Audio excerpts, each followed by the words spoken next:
See for the conference. I trust you are looking forward to today's exciting discussions. As you'll see from the agenda, the discussions dovetail so incredibly well with yesterday's conversations. So we really are building on the insights that we've gotten from our various panels as well as experts, and we're truly coming up with workable and realistic outcomes. And that, of course, is what you have to love about the Top Empowerment Conference.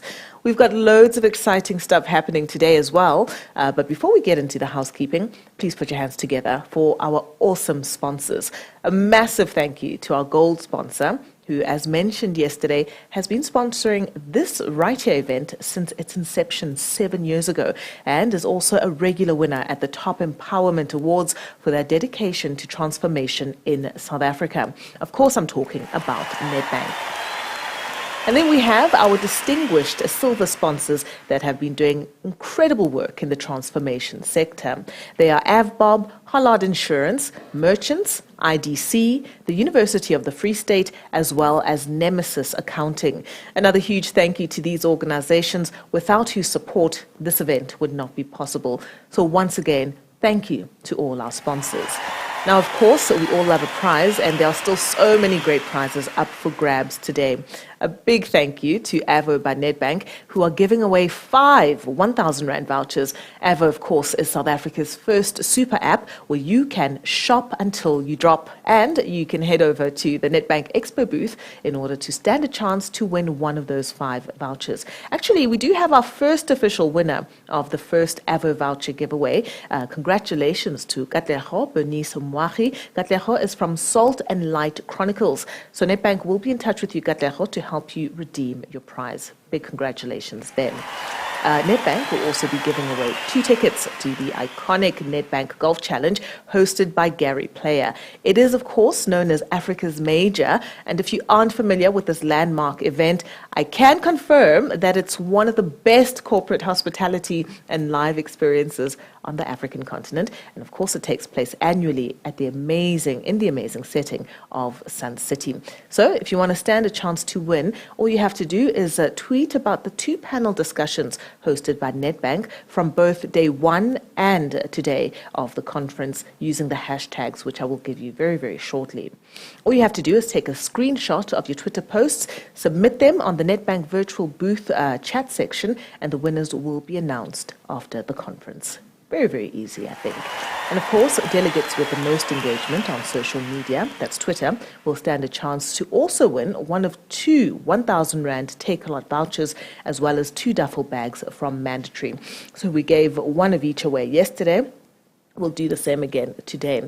Those hashtags that I promised you that you need to use when you tag us and when you tweet are hashtag Top Empowerment, hashtag Transformation 2022, hashtag Green is the New Gold, hashtag Nedbank. There has been a live Twitter feed running since yesterday, and you'll see that popping up on the bottom of your screen, as you can see right now. So please help us get Top Empowerment 2022 trending for the rest of the day. In fact, we've got some tweets coming through right now at MW Tladi, saying day 1 was great. All the panel talks were very informative. Since the world is changing and the pandemic is showing us flames, it'll be nice for our government to look into hybrid education system. Absolutely. Can't wait for day 2 to start. Hashtag Top Empowerment, hashtag Transformation 2022. Well, MW Tladi, we are underway, so enjoy the rest of the agenda. I'm also looking forward to it. Now, one coming through from BCT 786 reading, feed a man a fish, feed him for a day. Teach a man to fish, feed him for a lifetime. Let's build our empire. Hashtag Top Empowerment, hashtag Transformation 2022, hashtag Green is a New Gold, all the hashtags, in fact. Also tagging AVBOB SA and the Department of Basic Education SA. So keep those tweets coming through. They really, really are useful, just giving us a sense of what you're enjoying, what you're engaging with. And of course, let's just, make sure that we get ourselves trending for the rest of the day. Something else you can also do is to visit the virtual photo booth and click on the link that pops up in the chat feed. And we just want to put some faces to the names and see how you're enjoying yourself. And of course, what setting you are watching and enjoying the conference from. Really, really like those pictures coming through. Nice big fat thumbs up there. So yeah, keep those pictures coming through. And of course, don't forget to smize when you send and when you make those pictures or when you take those pictures as well. So share your pictures on social media and don't forget to tag us. And then, of course, in between visiting the expo booths, do remember to take advantage of the networking functions and make loads of contacts. That is, after all, why we're here. Don't be shy about asking lots of questions. You can do that in the chat box, and please do take part in all the polls. So, with all of that done, do have a wonderful day, everyone. And let me introduce you now to the CEO of Topco Media, who are, of course, the creators of this fantastic event. Welcome, Ralph. Good morning.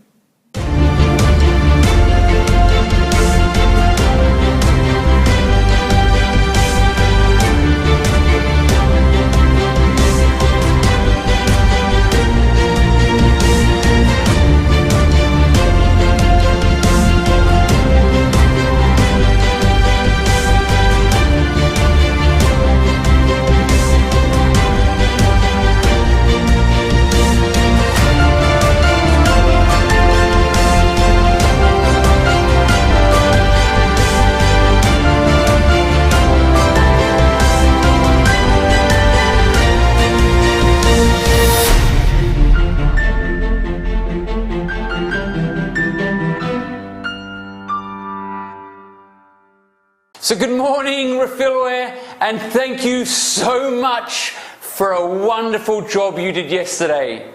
And welcome back, everybody, to day 2 of the Top Empowerment Summit. So we're sitting in Cape Town, and please let us know in the chat where you're calling from or where you are. A fun fact. Last year we had 1,500 attendees, which was a 60% increase on 2020. This year we've ballooned by over 300% to 6,000 delegates. So what do you think that is? Look, obviously we're really grateful, and a special thank you to our partners, including Nedbank, University of the Free State, to the IDC, to merchants, Hollard and Avbob for having the courage to share their transformation journey, but also the passion for empowerment. Yesterday we recorded over 8 hours of informative and thought-provoking content, and the team and I are sincerely grateful and excited to see the amount of comments in the chat, so keep them coming.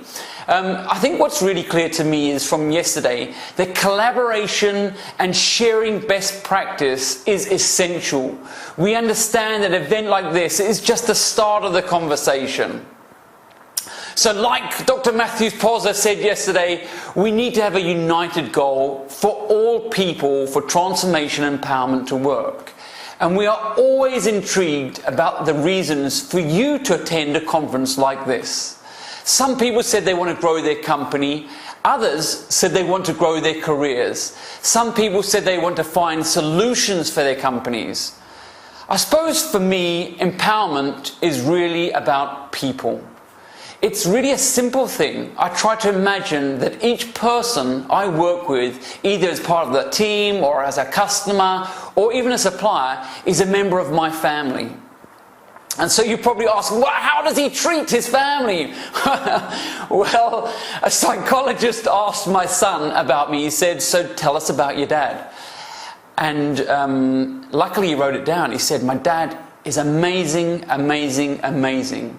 He always supports me no matter what. And I was really taken aback. But that for me is empowerment. So yesterday was really great. My highlights sort of yesterday were, in a nutshell, we need to be growing education and skills with the right leadership and discipline embedded in families, in our schools, in our churches, with a hard work and working together culture. We really need to be building entrepreneurs. And how do we scale training programs? We need to use technology, and we need to be using the best programs to do that. How do we reduce the cost of capital? We need to be incentivizing things like banks to offer lower rates of interest. How do we increase our access to markets? Well, we need to start listening to our suppliers. We need to focus on value creation for the future. So we need to be looking future-ready companies. What are they looking like? The Teslas, the Facebooks, the future of Africa. We need to be relaxing red tape that hinders growth. I think there really needs to be a focus on your people, your customers and your suppliers. You need to be focusing on them like they're your family. And mostly we need to be collaborating across sectors with best practice. We need speed, quick decisions to adapt. We've done it, like with COVID. We need a state of emergency for jobs and new businesses, and we need to attack poverty. I think we need to be fanatical about measuring. What is the impact you're trying to create? Is it about compliance and ticking boxes, or is it aligned to your values and your purpose? We need public-private partnerships. We need to have an addiction to collaboration. Who can you collaborate with today, now? Who can you find your business partner, find your future employer, find your funders, or find your next customers? But do it today. So what does empowerment mean to you? Let us know in the chat. We obviously will make sure we carry this conversation on through our channels, including our podcasts, newsletters, webinars, and publications. So to continue to get engaged with this community, sign up to our Business Unusual newsletter. So having tracking transformation for 20 years, we are very proud of what we've achieved, and we've obviously been a loudspeaker for successful black entrepreneurs and the organizations driving transformation. And black empowerment. So when the team asked me what I've learned over that period, for me, really it's simple. This is a continuously evolving journey, just like life. So programs like Top Empowerment Awards are happening tonight are what helps shape that evolution. You know, the levels of performance are shifting all the time, and the boundaries have been broken by people like Theo Baloy and Zakhele Mkobozi. So, you know, are you part of that? How do you get part of it? Well, tonight we have 70 finalists contesting for the awards on our virtual awards experience. Yesterday and today, we are all about building the future of transformation and empowerment. So enjoy today. Be sure to reach out and connect with your fellow delegates. We look forward to seeing you later at the Top Empowerment Awards. Thank you. Growth is meaningless if today's profits create tomorrow's environmental losses. That's why we're committed to building a continent where progress draws on renewable sources, and why we are leaders in renewable energy projects financed in South Africa. So in this world powered by short-sighted thinking, do you want a bank that talks sustainable growth, or a bank that walks sustainable growth?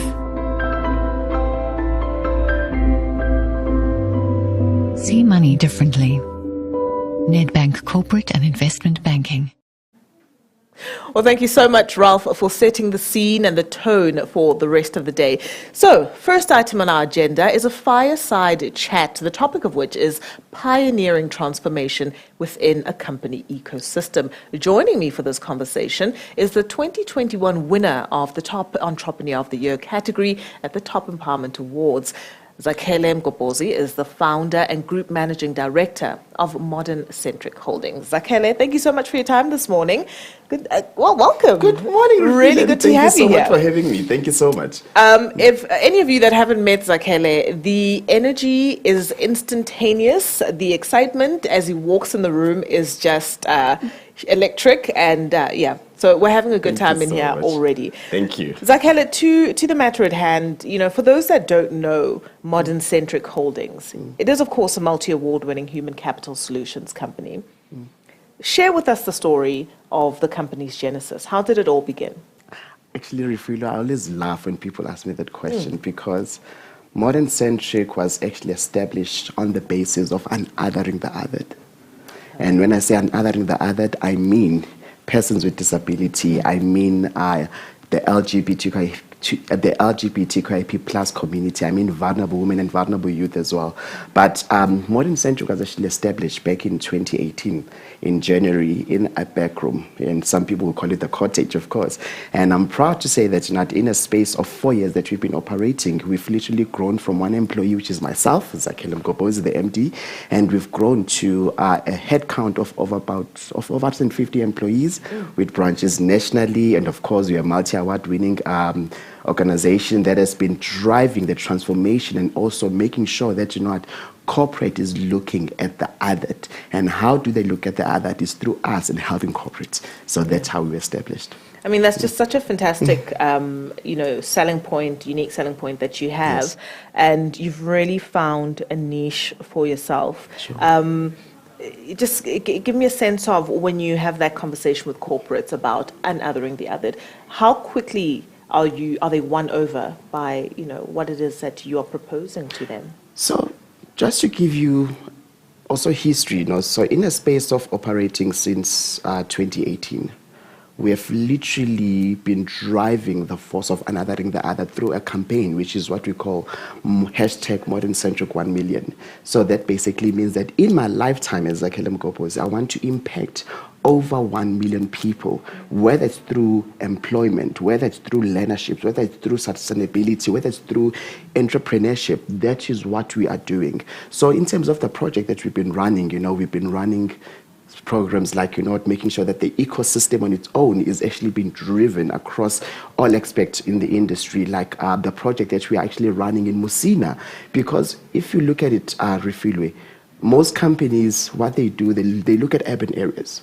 Yes. And no one is looking at rural areas. No one is looking at township areas. Yes, we can see township economy is taking place, but let's go to the rural areas. What is happening there? So what we are doing is that we've actually partnered with big companies, like the likes of De Beers, in the mining towns, where we actually go in there and we create sustainability through entrepreneurship, where we look at persons with disability, we look at vulnerable youth, we look at vulnerable women. When I say vulnerable women, the GBV survivors, people that we need to bring back to the economy so that they can also contribute. So what we are doing there, we are actually running a program of agribusiness.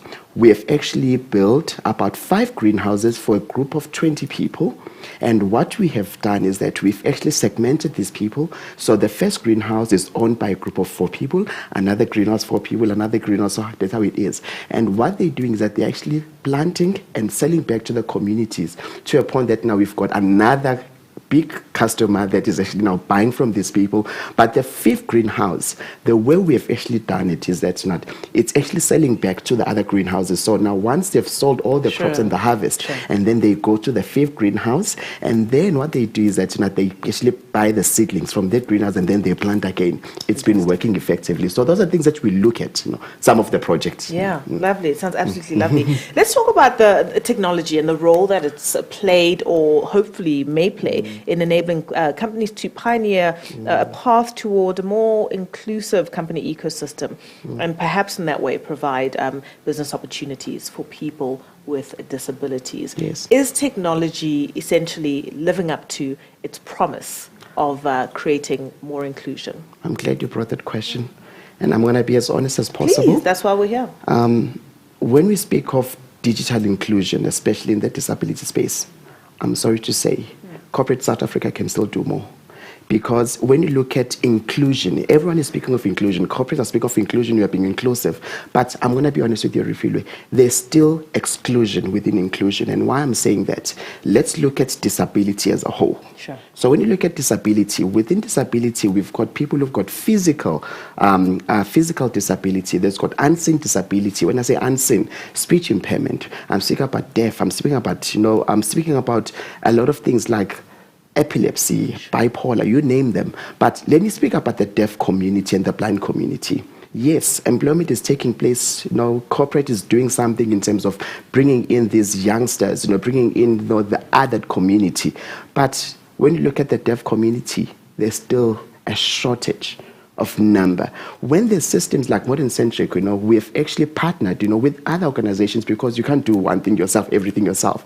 So for me, collaboration is big for us at Modern Centric, because personally, I believe that collaboration is a new innovation. So what we've actually done, to actually help that community within the within the deaf community, what we've done is that we've partnered with other software development companies that actually build systems where now, because we all know that the sign language is actually another official language in South Africa, but it's still a long way for other people to get there. But how we've made it easier for people is that we've actually built a system that is actually text to speech and speech to text. And purely for one reason, why I did that? Because I remember 2 years ago in December, I was actually making groceries for the lady that helps me in the house. So in the festive spirit, I get there, I'm shopping, and there's the trolley. I'm so excited. I get to the till. Boom. I'm speaking, and the lady just looks at me, the lady who's actually the till operator. And then the next thing I see, hi, I'm Nomsa and I'm deaf.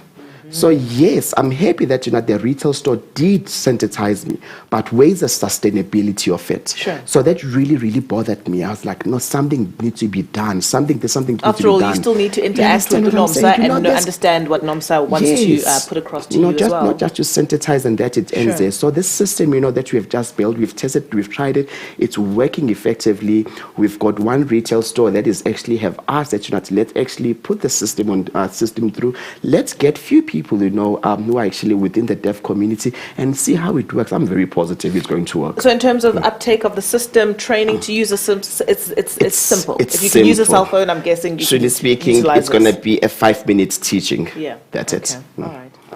And I'm guessing companies don't have the excuse of money and capital outlay being a barrier to entry. It's very nice. I'm glad that you keep on bringing these thought-provoking questions, because sometimes when we go to companies and we just want to assist when it comes to disability recruitment, it's always like it's an afterthought. Sure. Sometimes, you have to employ somebody who's blind. Then the next thing, you need to think of Braille, you need to think of the systems. So when you have to go and actually ask for motivation, it's all like, we don't have, because it's always an afterthought. So for me, if corporate can start saying, I want to drive inclusion, I want to drive transformation, it must start within you to drive change, not because you have to tick the box. Absolutely, yeah, absolutely. And to that point, I think you've essentially touched on what would have been my next question. Whether, workplace diversity, the kind of inclusion of people with various disabilities should just actually be considered an ethical imperative in organizations, right? And you've pretty much answered that. What is that spur for South African companies that brings them around to this point of view that actually, it starts with me. I don't need to have Zakhele coming along and motivating for A, B, C, D before I start to think, how am I making my workplace accessible, comfortable, and conducive, right, and safe for my employees with various disabilities? What we've done, I remember back in 2016, I call it the May Day. I always call it the May Day. So when government actually changed the legislation in terms of the workforce of persons with disability that need to be employed, within corporate. So back then, it used to be 2%, and then it went to 2.5%, and then there was a huge jump to about 7%. Sure. And it saddens me to see that, even though that, most companies are still trying to push for 2.5% of the percentage of the employment, there's still companies who are still achieving less than 1.5%.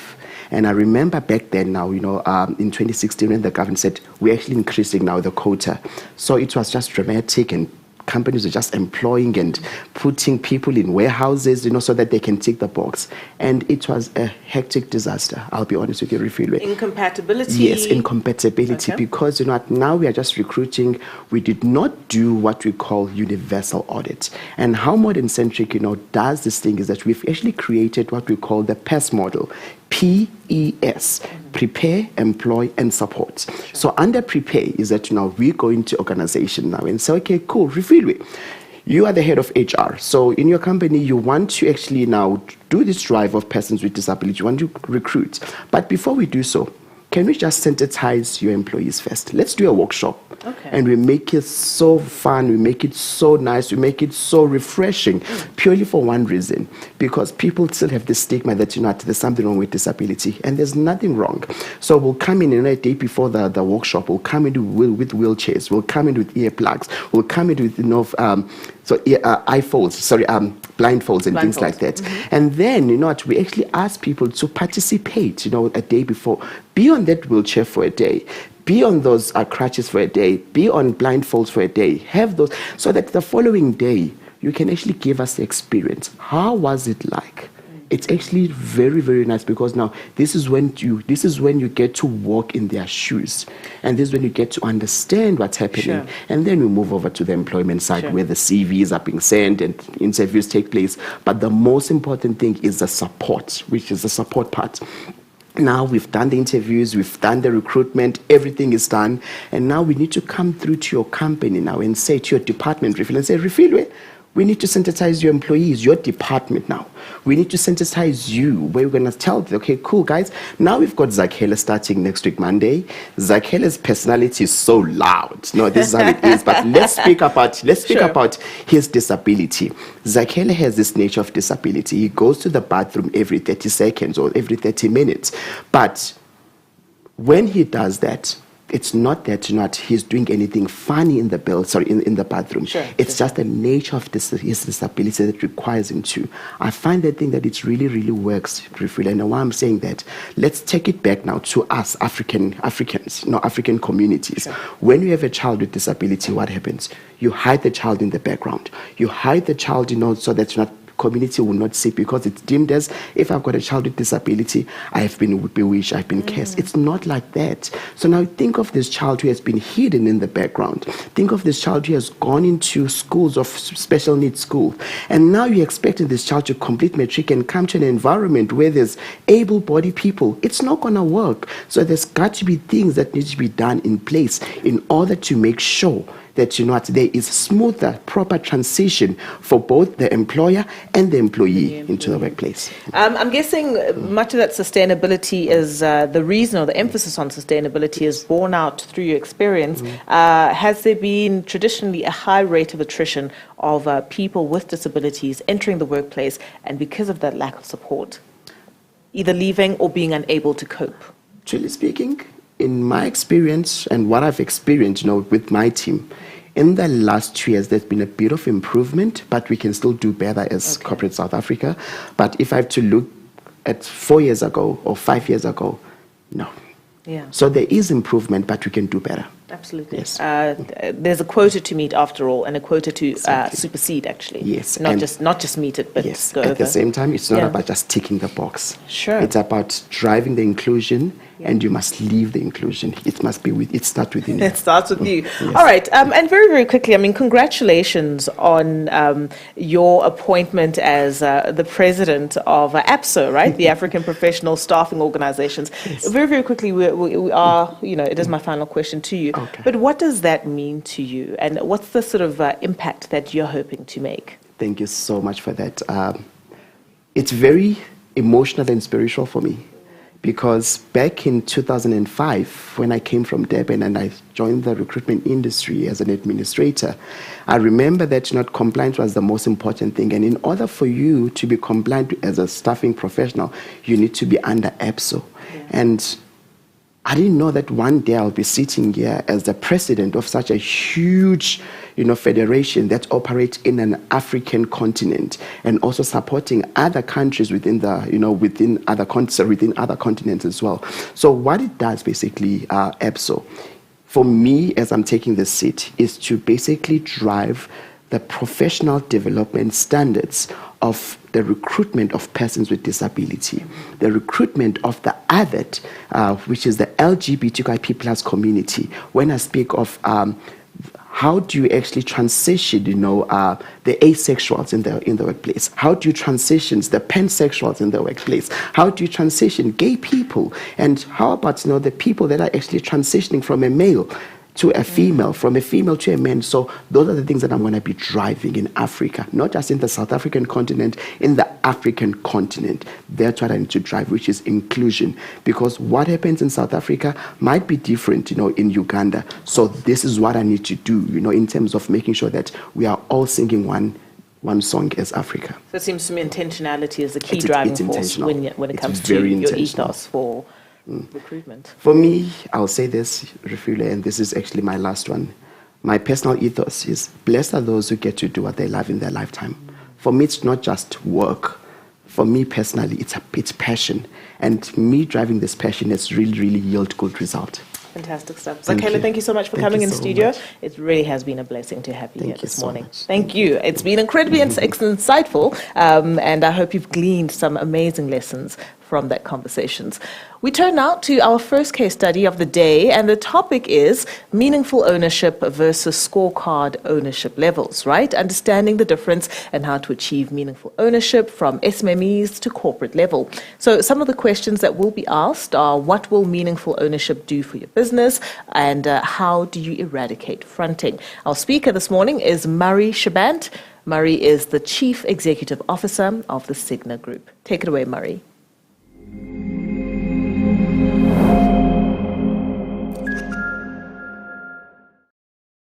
Hi there, my name is Murray Shabant. I'm the CEO of Cigna Group, and Cigna Group really stands for and is passionate about meaningful transformation. And we see the Black Empowerment legislation as a way of bringing about meaningful transformation in our country. My passion in particular is around ownership transactions and bringing about meaningful ownership in businesses that operate in the South African environment.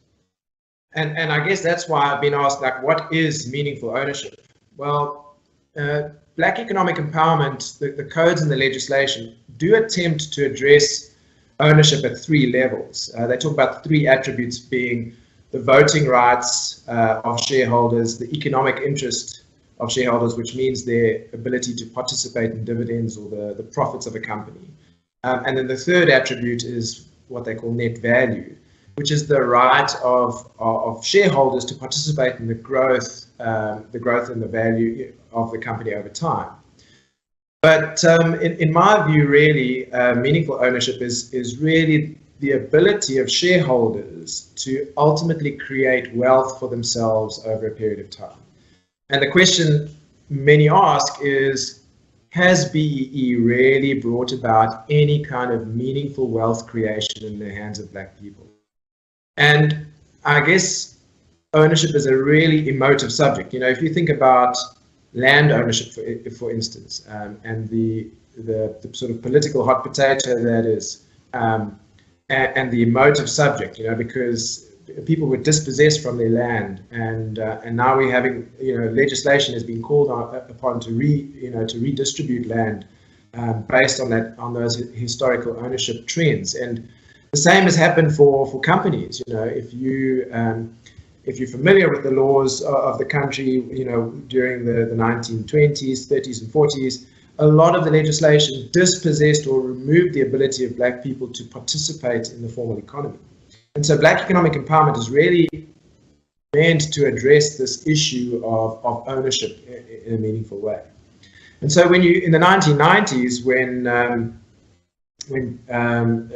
we had our first elections, you saw in the early 1990s a lot of what we would call early stage or narrow-based BE deals taking place, and there were very few beneficiaries. In fact, there was a stated policy of the ANC to say we want to bring about this Black bourgeoisie, a rising and affluent Black middle class was seen as quite an important political step for the ANC.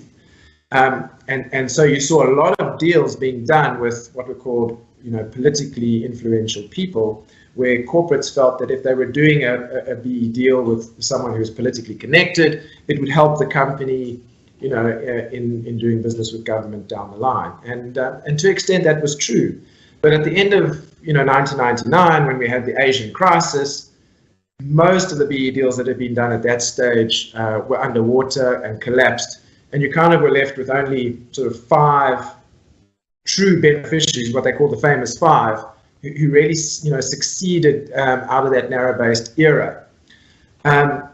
But realizing that this narrow-based BEE didn't really bring about any kind of meaningful ownership for many South Africans, Cyril Ramaphosa back in 2003 was tasked by the government at the day to bring about this idea of broad-based black economic empowerment. And obviously what this meant was the introduction of various elements of BEE. So we had management control, for instance, or skills development was another one. Preferential procurement, enterprise development, supply development, even socio-economic development were all introduced to broaden the impact of BEE. But what was important was that the ownership element stayed. And in fact, in the 2015 revision of the BEE codes, the ownership element was made a priority element. In other words, companies that implement an ownership structure but don't do it at a minimum level will get penalized on their scorecards. So the good thing about the broad-based approach of BEE that was introduced in the 2007 codes was that it introduced this idea of employee share ownership schemes. It introduced broad-based or community ownership schemes. It even brought about equity equivalent programs for multinationals. And so you saw that ownership was opened up for many more participants to take part, as opposed to what had happened up until now, which was this narrow-based approach. And so you've seen, like on the Johannesburg Stock Exchange, you would have there's a lot of really meaningful transactions have taken place. Exxaro is a great example. Cell C, Vodacom, though, and others, saw the implementation of these broad-based ownership structures, which resulted in huge rewards paid out to beneficiaries. But still, even with all of that, depending on who you ask, the ownership of the JSE, direct black ownership of the JSE or large corporates, is somewhere between 3 and 9%. If you take into account indirect ownership, so say through pension funds like the government pension fund or the PIC, it's somewhere around, say, 23%. So it's still a relatively low participation in the market capitalization of large companies on the JSE at 23%. And so the question remains has BEE and black ownership brought about meaningful ownership for South Africans? And I guess the answer sort of lies a little bit in how are we doing in bringing about black ownership in small and medium enterprises, because a lot of government policy and a lot of people say that the future of South Africa lies in the development of small and medium enterprises or entrepreneurs, creating wealth and creating jobs. But the truth of the matter is that the SMME space in South Africa is not very buoyant. By international standards, South Africa's SMMEs don't perform particularly well, and there are many reasons for that. But if you think that in South Africa we've got about 2.5 million SMMEs, and a lot of those are micro enterprise, what we would call informal businesses, those are not real businesses, that are creating employment and driving economic growth. Yes, they provide incomes for their owners, and effectively like a self-employment. But the SME segment in this country that is a segment that has really got any job creation potential around employing people and generating reasonable turnovers is really only about 250,000 businesses. And that only accounts for about 28% of the jobs in South Africa. Yet by international standards, SMMEs make up 60 to 70% of jobs. So the success rates of SMEs in this country are relatively low, and therefore are SMMEs seen as a way of bringing about meaningful participation in the ownership of the economy? Well, I believe they will, where we have an environment of economic growth where small and medium enterprises can start and become successful. But South Africa has been experiencing over the last decade low economic growth rates relative to other emerging countries. But I think for me there is still an opportunity to create meaningful black participation in SMMEs using the BEE legislation that's available to us. Now, if you're a business owner and you want to operate your small or medium enterprise in the South African environment, and particularly if you supply corporates or government, it's critical to have a competitive BE score to actually to trade. So for companies where they have a turnover of less than 50 million rand per annum, having a 51% black ownership structure gives you an automatic level 2 status, which is a very competitive BE status. And so what you've seen in the last couple of years is a lot of business owners realize that they'd like to be a level 2, 51% black owned, but they don't want to necessarily have a 51% controlling shareholder in their business. And so you've seen a proliferation really of these very clever fronting structures, where fronting in the past was kind of quite ridiculous in many instances. Now it's become very sophisticated with legal structures and special purpose vehicles and call option agreements and the like, which are being used to basically what we call benefit diversion in BE language, is that you talk about having a black shareholder in the business, 51%, but that black shareholder never sees 51% of the benefits. So things like these benefit diversion or window dressing, as it were, have become quite common because it is a license to trade if you've got a very competitive BE level. But I do believe that there is a good option contained in the legislation where companies can get a competitive BE level and at the same time support meaningful ownership and transformation. And that is one of the provisions in the BE codes, which provides for the facilitator status of black private equity funds. And this is an area for me that's particularly interesting because it brings about the right, let's call it the right behavior and also the right outcomes.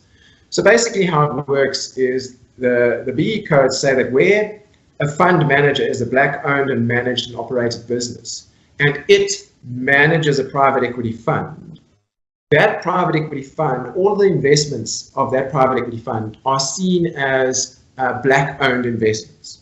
And what the legislation says, it says is as long as the fund manager is managing funds where at least 51% of the assets under management of that fund are in black-owned businesses, then the other 49% of the assets under management can be invested in companies that are not black-owned. And that's how a fund manager can play its facilitator role status.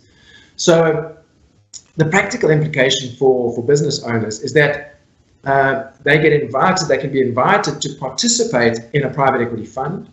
And by participating in this fund and making a contribution of capital into the fund, they are effectively investing in black entrepreneurs. But at the same time, by participating, their businesses are black empowered through the facilitator status of the private equity fund. And what's really good about the legislation in the BE codes is it says that companies have a 9-year period within which they can, let's say, benefit from the facilitator status of the black private equity fund. And this gives them an opportunity to really sort out or find a solution to their black ownership credentials. So just to give you an example of a case study, which is a success story, and I know the details quite intimately because the fund manager in question is a company called Invequity Fund Managers. It's a company in which Signa Group has an equity interest. And the case study goes sort of along the lines of about 3 years ago, an engineering business which was providing services to various municipalities, family-owned business, been trading for 20 years, turnover roughly 30 million rand. They realized that if they wanted to continue growing their businesses, they had to meet the requirements of the PPPFA, where the municipalities were requiring them to have a competitive BE status. So the shareholders realized that the best way of doing that was to implement a 51% black ownership structure, but they just didn't know how to do it. And so they approached Invequity to be the facilitator of their black ownership status. To allow them to participate in that fund structure, they had to make a commitment of investing R1 million a year into the fund, which was then deployed into BEE investments on their behalf. And that afforded them their 51% black-owned level 2 status. Now, what happened was immediately they were much more attractive and much more competitive from a BEE status when they were tendering for work at the various municipalities. And so what happened is the company grew. And in that growth, it attracted the attention of a black entrepreneur. The black entrepreneur approached Invequity and said, listen, I really like this business. It's operating in the market segment I want to operate in. Can we do a transaction? The existing shareholders were more than happy to do a transaction because the value of their business had grown, substantially over the 3 years in which they'd been participating in the fund, in the facilitated fund structure.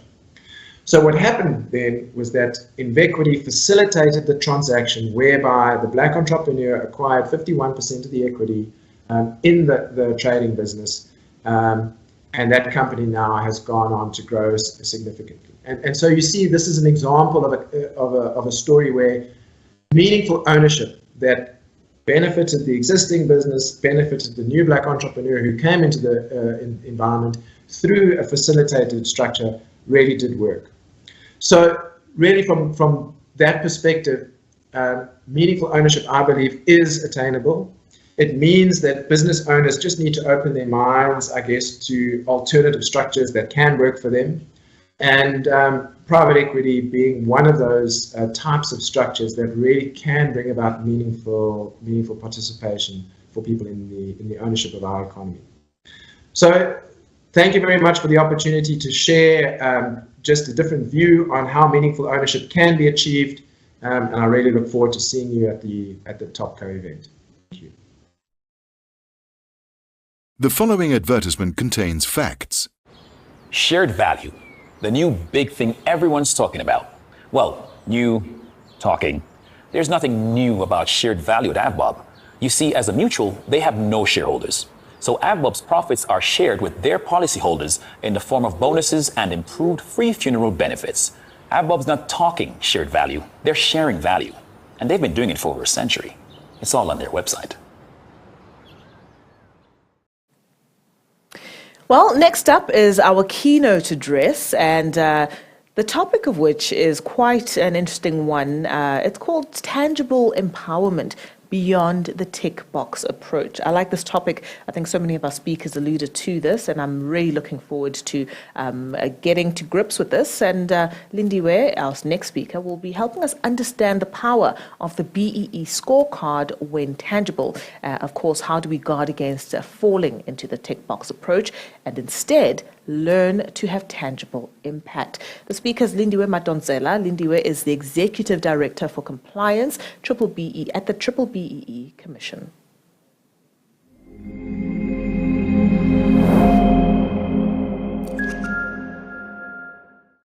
Good day, ladies and gentlemen. It is indeed an honor to be addressing you over this conference, which takes stocks and look at the journey of empowerment. My name is Lindiwe Madonsela. I'm with the Compliance Division of the Triple BEE Commission. And it gives me an honor today to address the conference, focusing on the tangible empowerment, understanding the scorecard beyond a tick box exercise. Now, this conference comes after key milestones that have been achieved through the implementation of the Triple BEE legislation, one of them being the appointment of the Triple BEE Advisory Council by the President, and then also having an inaugural session together with the Advisory Council.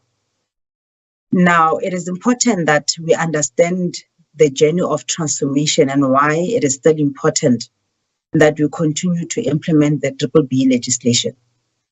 When you look at the South African economy, it is an economy that is characterized by a huge gap of inequality. And this gap has been increasing since 2006.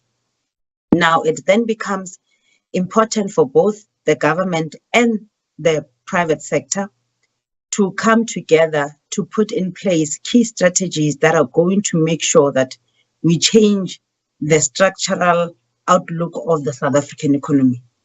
And again, borrowing from some of the outcomes following the inaugural session of the BBBE Advisory Council, wherein the President indicated that one of the critical roles of the Council is to ensure that BBBE becomes a game changer, meaning that BBBE needs to be used as a tool to accelerate transformation. Now, 2022 marks 19 years of having the BBBE legislation.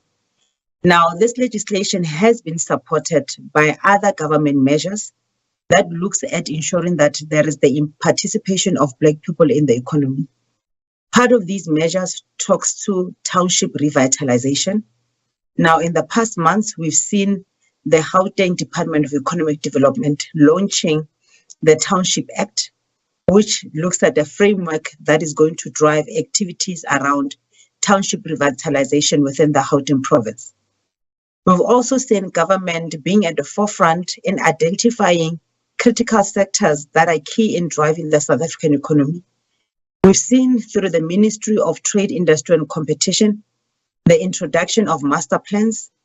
We've seen a very determined drive around localization to build up the manufacturing capabilities of the South African economy and to also drive localization. Now, all of these measures are also linked to what the BBBE legislation seeks to achieve.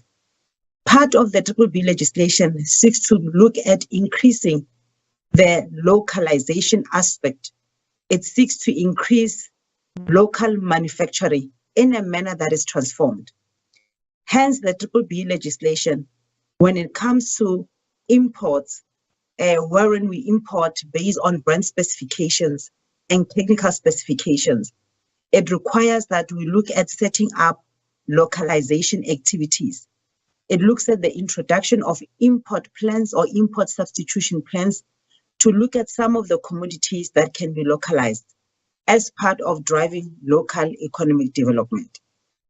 Now, we also, as we look at the 19 years of BBBE, we also need to look at some of the achievements that this piece of legislation has been able to bring about. Through the BBBE legislation, about 8 billion rands was able to be implemented or to be invested within the South African economy through the Equity Equivalent Investment Program. The Equity Equivalent Investment Program is a program designated for multinationals who are unable to enter into equity transaction due to the global policies that they have. Now, the BBBE legislation allows them to identify certain key programs that they can implement, which programs need to be approved by the Department of Trade, Industry and Competition. Now, this 8 billion rand has enabled the creation of over 2,000 jobs, and these programs, around 22 of them that have been approved, they focus on facilitating investments towards enterprise development, skills development, the support of Black industrialists, as well as research and development, which we can believe that these are key in driving the South African economy. We welcome these investments, and coupled with these investments, through the work of the BBBE Commission, we've been able to identify over 300 billion rands of value in the hands of Black people, and this has been identified through the major BBBE transactions that are registered with the Commission. These transactions involved the sale of equity and the sale of assets, which looks at empowering Black people. Now, these are very key important milestones that we've identified in the journey of transformation. However, there are also areas which have shown lack of improvement, and this is key to us acknowledging them, so that as we look at BBBE beyond the tick box exercise, we understand the importance of putting together strategies in place that are going to accelerate economic participation of Black people. Now, when we look at some of the information that is before the Commission, this information which we receive through the submission of compliance reports, by entities listed on the Johannesburg Stock Exchange, by both organs of state and public sector, public entities, we are able to see that in the past year of 2021, about 40.3 billion rand was injected in the South African economy through skills development. However, this figure is a decline because this represents 54.7% of the identified spend. It is not the full 100% spend identified. And then also, when we look at the spend, it is a decline from the 61% that was injected in the year 2021. Sorry, in year 2020. And also similarly, when we look at enterprise and supply development, we've also managed to notice a decline in the spend that was injected in the economy. For the year 2021, we've seen that 46% was injected towards enterprise and supply development, which is a decline from the 61% that we saw in the year 2021. Now, this 46% translated in value is 26 billion rands. However, the challenge that we are faced with is not being able to link the spend to the support that has gone to SMMEs. Reason why we say that is because we have seen a number of SMMEs closing, and we've seen a number of SMMEs raising concerns around access to finance. Also, coupled with that, we have been able to be assessing the list of critical skills that has been publicized by the Department of Home Affairs earlier in this year. Now, when you look at that list, it identifies some of the critical skills that are required by the economy. Then when we identified the amount of money that is available towards the creation of these skills, with a clear mandate to focus on scarce and critical skills, then it comes to us wanting to understand exactly how it is that we can have so much money available towards funding of skills development. However, we are not able to see the change on the ground. With that in mind, it then says to us that BBBE remains very relevant in addressing the structural challenges that the South African economy faces. Part of those is poverty, part of those is unemployment, and we have seen that young people are the hardest hit with regard to these structural challenges. Now, the BBBE legislation then gives us an opportunity through its pillars to be able to implement a balanced scorecard that looks at both direct empowerment, specifically looking at the ownership element as well as management control. And it also gives us an opportunity to drive indirect empowerment through the support of Black-owned entities at two levels.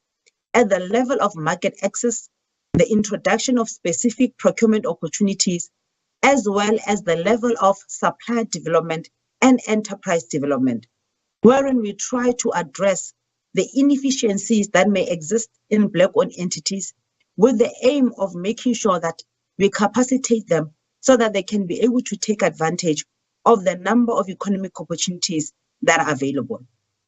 The socio-economic development element also assists us in this regard because it assists with opening opportunities for Black people in rural and underdeveloped areas.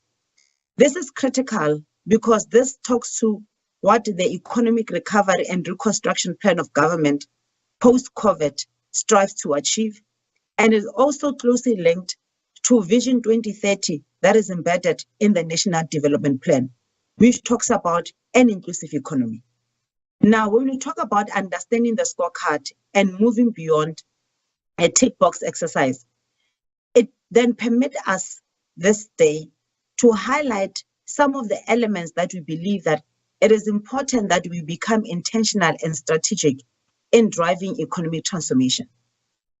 The BBBE legislation has identified what we call priority elements.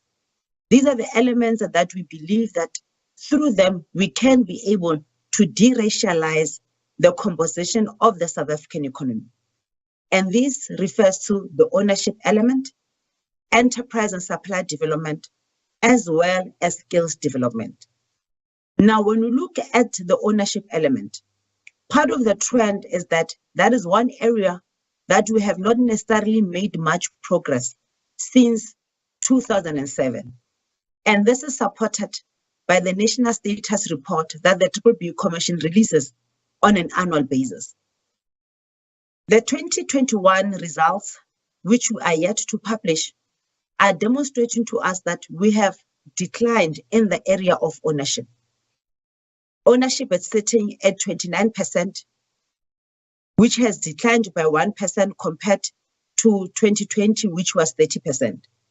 Now it becomes necessary that we focus also on ensuring that Black people own the productive asset of the South African economy.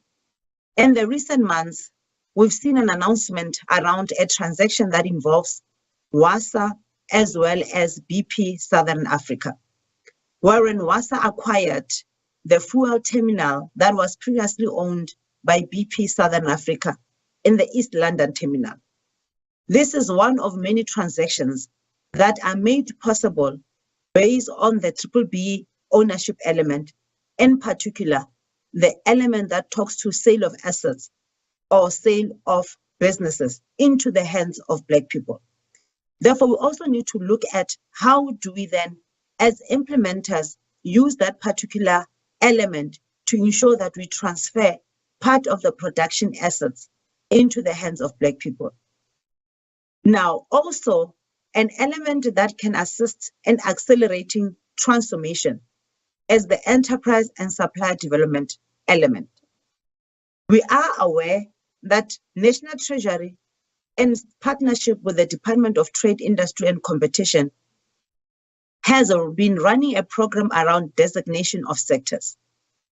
About 27 products have been designated. Then it becomes key that as we implement the designation program, we also factor in mind BBBEE implementation. This is why we earlier on indicated that BBBEE seeks to ensure that there is localization.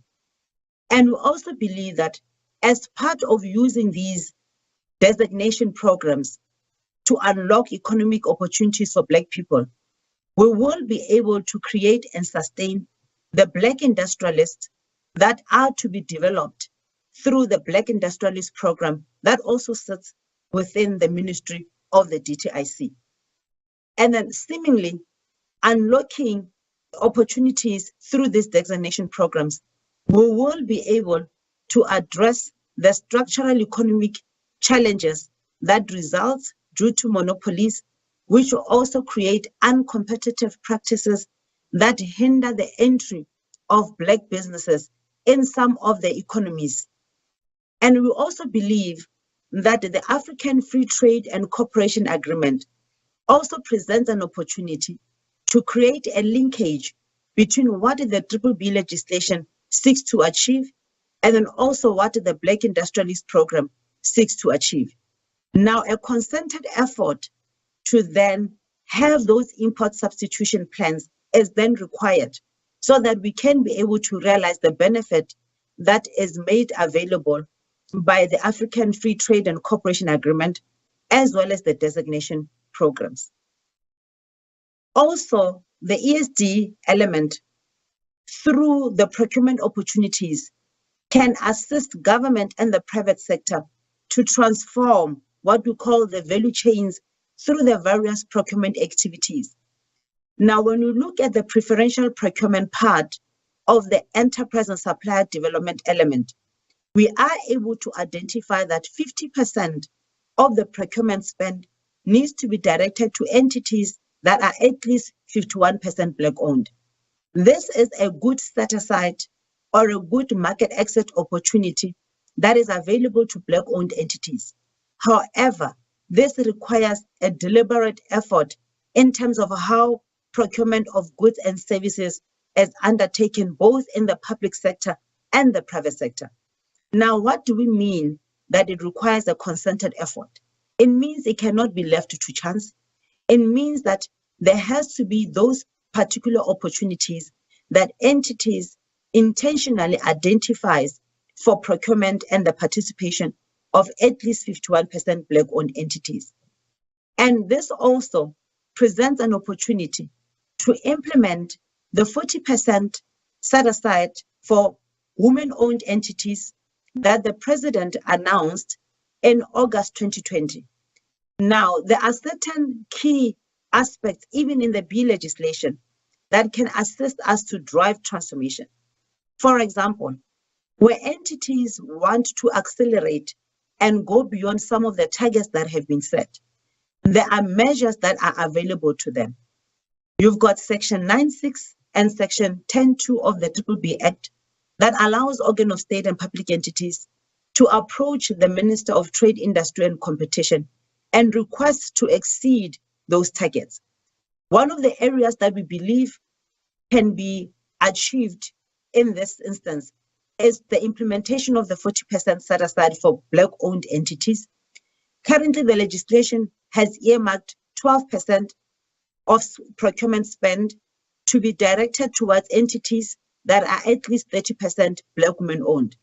We believe that organs of state and public entities can approach the Minister of Trade, Industry and Competition and request to exceed the 12% target to set it at 40%. It is critical that due process is followed so that the actual beneficiaries can benefit.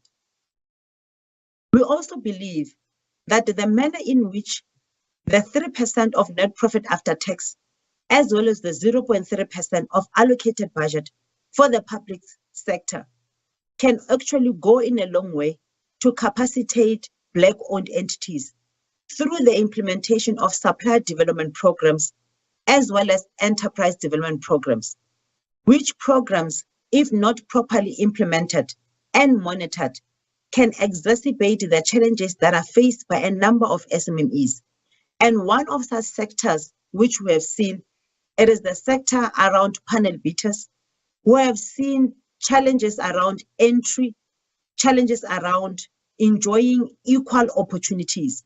Now, we believe that the enterprise and supply development element closely linked to the 51% procurement activities can actually assist in unlocking opportunities for Black-owned entities.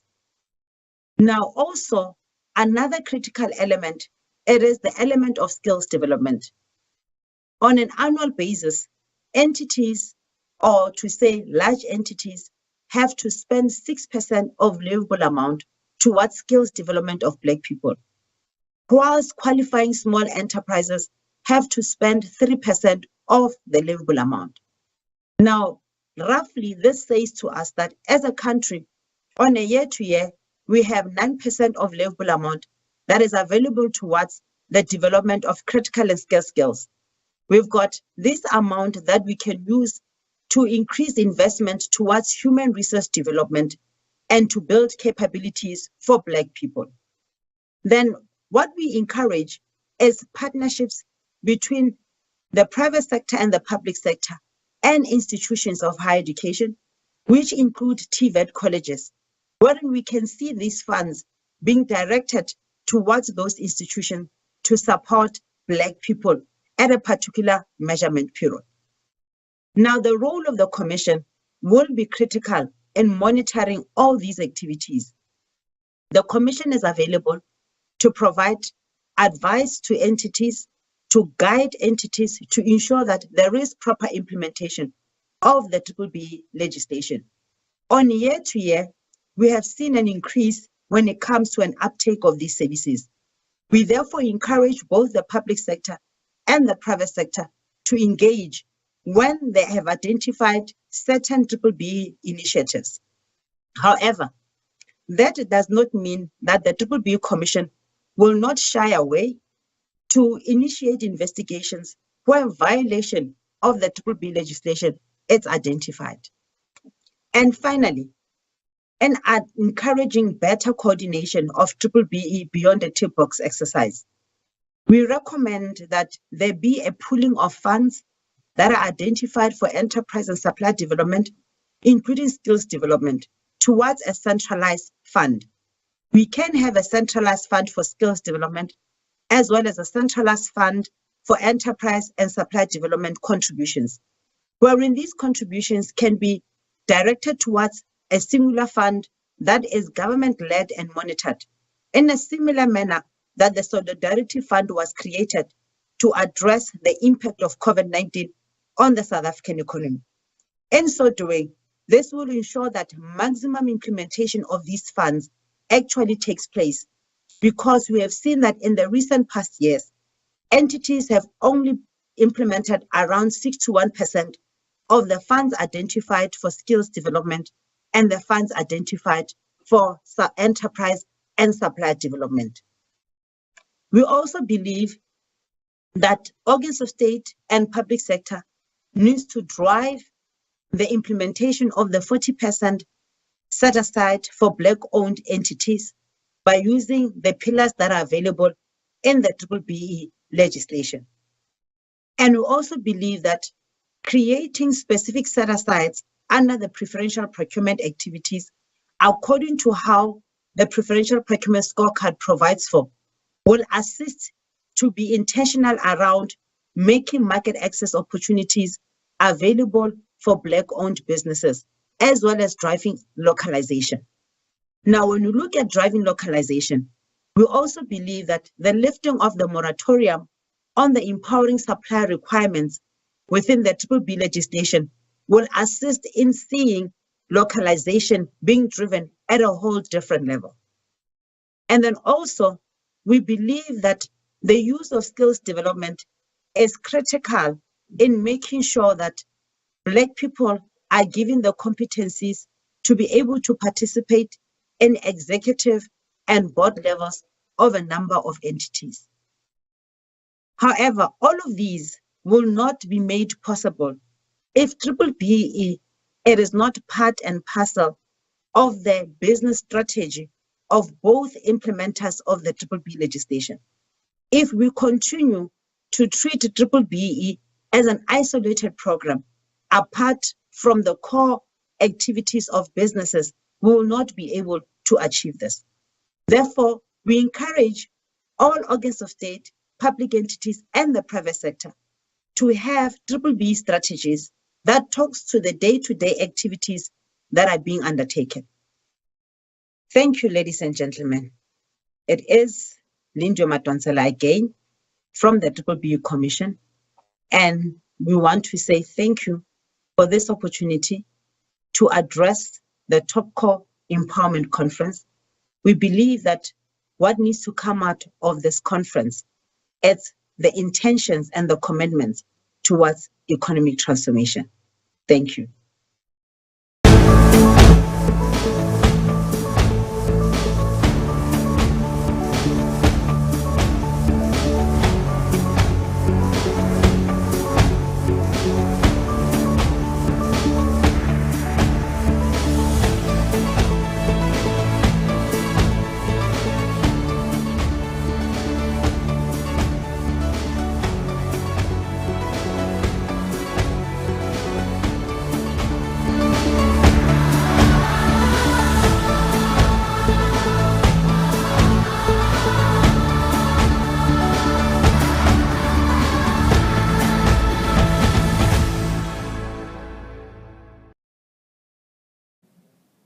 Well, thank you so much to Lindiwe for that address.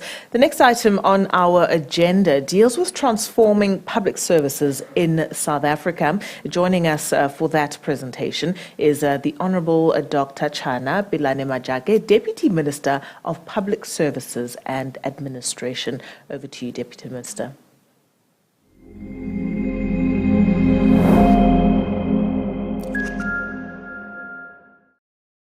Thank you for inviting me to address you today. CEO, I thank you for inviting me to this prestigious Top Empowerment Virtual Summit, which was founded almost 20 years ago in collaboration with President Cyril Ramaphosa.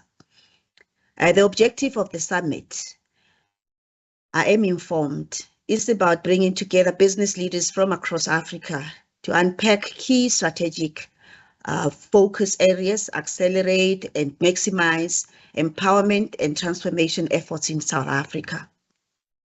It is also a pleasure for me to address the summit with a focus on transformation agenda of public sector of South Africa. Transformation agenda of South Africa is not only about private sector, but should equally be realized in the public sector, creating a good and fair balance towards creating a platform for emancipation of the poor masses of the people of South Africa. Being Deputy Minister for the Department of Public Service and Administration, in terms of our constitutional mandate, public service has a responsibility to ensure that transformation goals are achieved at all levels. That is, in terms of race, youth, women, disability, and sexual orientation. This intention endorses the clause in the People's Charter of South Africa that states, open quotes, South Africa belongs to all who live in it.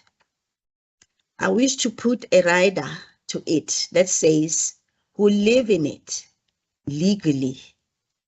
The 1997 White Paper on Transformation of Public Service and Batupili White Paper were developed for the purpose of providing a policy framework that is reflective and representative of the demographics of South Africa. For public service to realize empowerment and transformation, government policies must ensure that relevant stakeholders are consulted adequately and that there is responsive budgeting for focus areas. The main goal of this policy document is to redress the imbalances of the past that led to disparities and pronounced disadvantages for many based on, amongst others, their race, sex, and disability. The previous regime and dispensation systemically excluded Black people, African, Indians, Coloureds, with Africans being the most oppressed. This regime also had laws that entrenched discrimination and oppression of women, children and persons with disabilities, including the LGBTI communities, were overlooked. The summit must objectively attempt to make an audit of where we are since the dawn of constitutional democracy.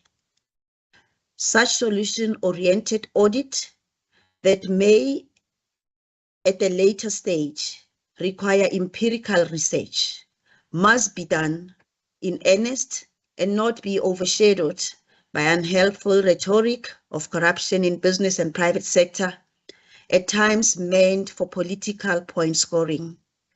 At a different level, the government of the Republic of South Africa is viciously, currently, fighting corruption that had permeated every fiber of our society. It is important to know that there has been movement towards realization of transformation agenda goals in the public sector. According to PESAL, data, or what is called government register created from payroll, as at March 2022, there were 1,466,908 employees in public service. 954,670, that is 65.07%, were female, and 512,328, about 34.8%, were males. Of the 12,922 persons with disabilities, 7,037, that is 65%, were females, and 5,885, that is 34.93%, were males.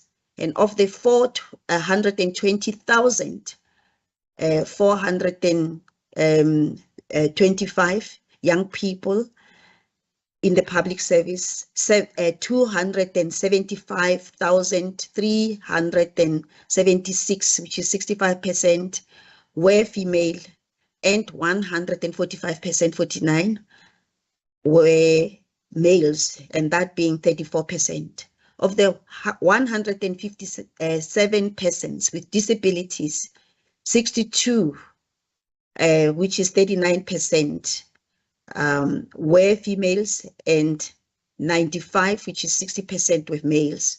Of the total of 9,355 SMS members, 4,142, which is 44%, were females, and 5,217, which is 55.74, were males. With this disaggregated data, it was concluded that males are more interested in senior positions in public service, or it may be that males are the ones in possession of requirements laid down for appointment in senior management positions, such as skills, ability, experience, and qualifications required. Public service transformation agenda should therefore be coupled with skilling, education, and training through the National School of Government that falls under government and other academic institutions.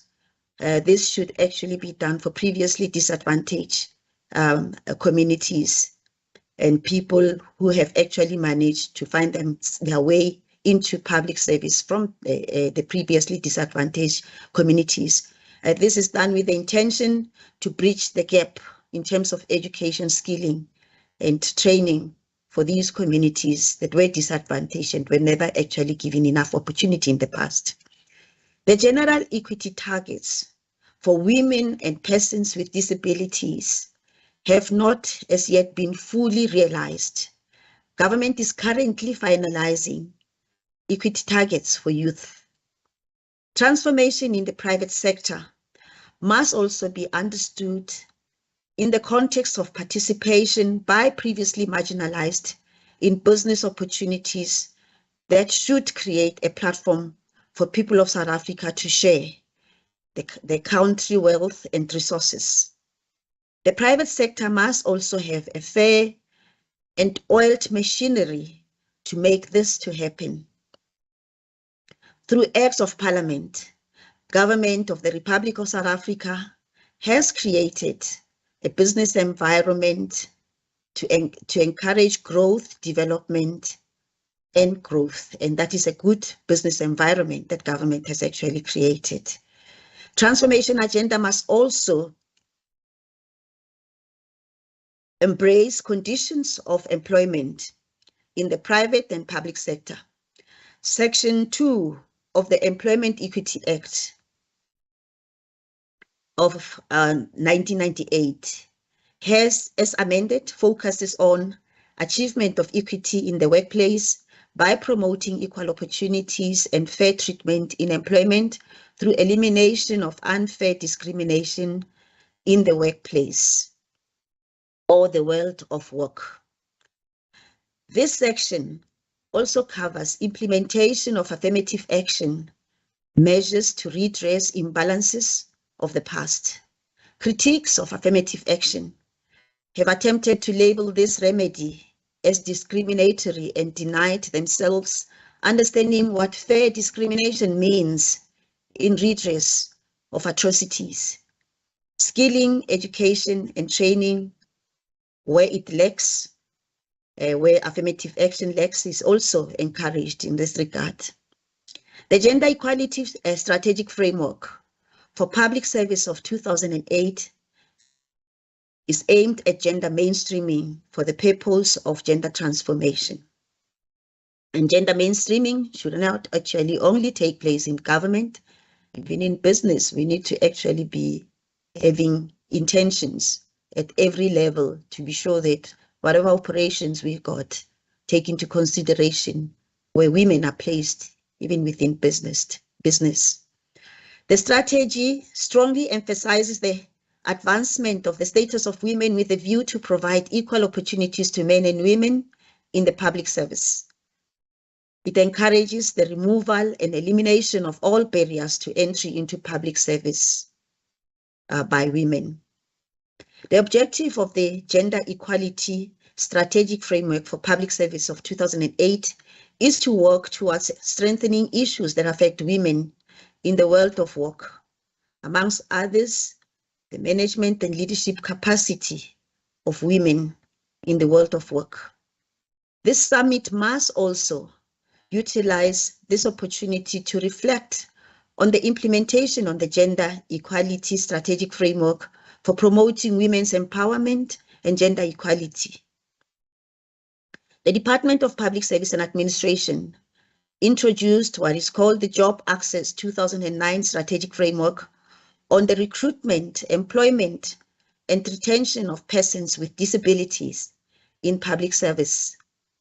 Its guidelines assist departments with rights-based steps to follow towards removal and eradication of barriers to employment of persons with disabilities.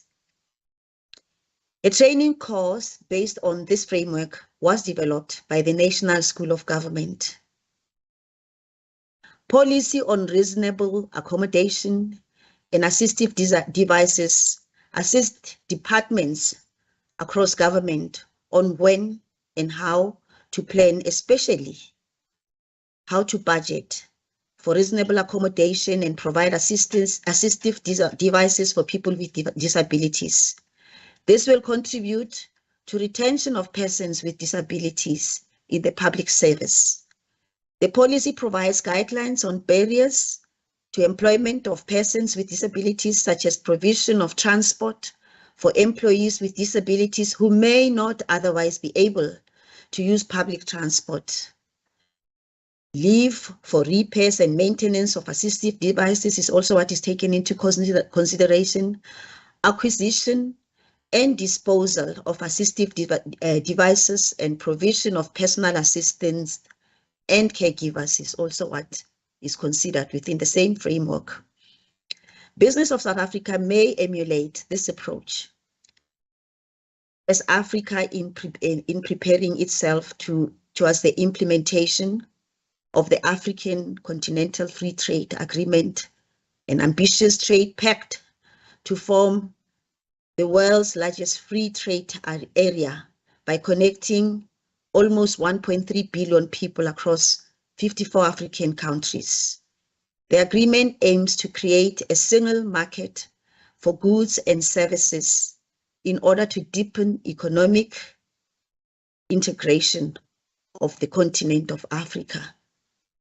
Rebuilding Africa that is strong, united, resilient, and peaceful should continue to be non-negotiable. I thank you.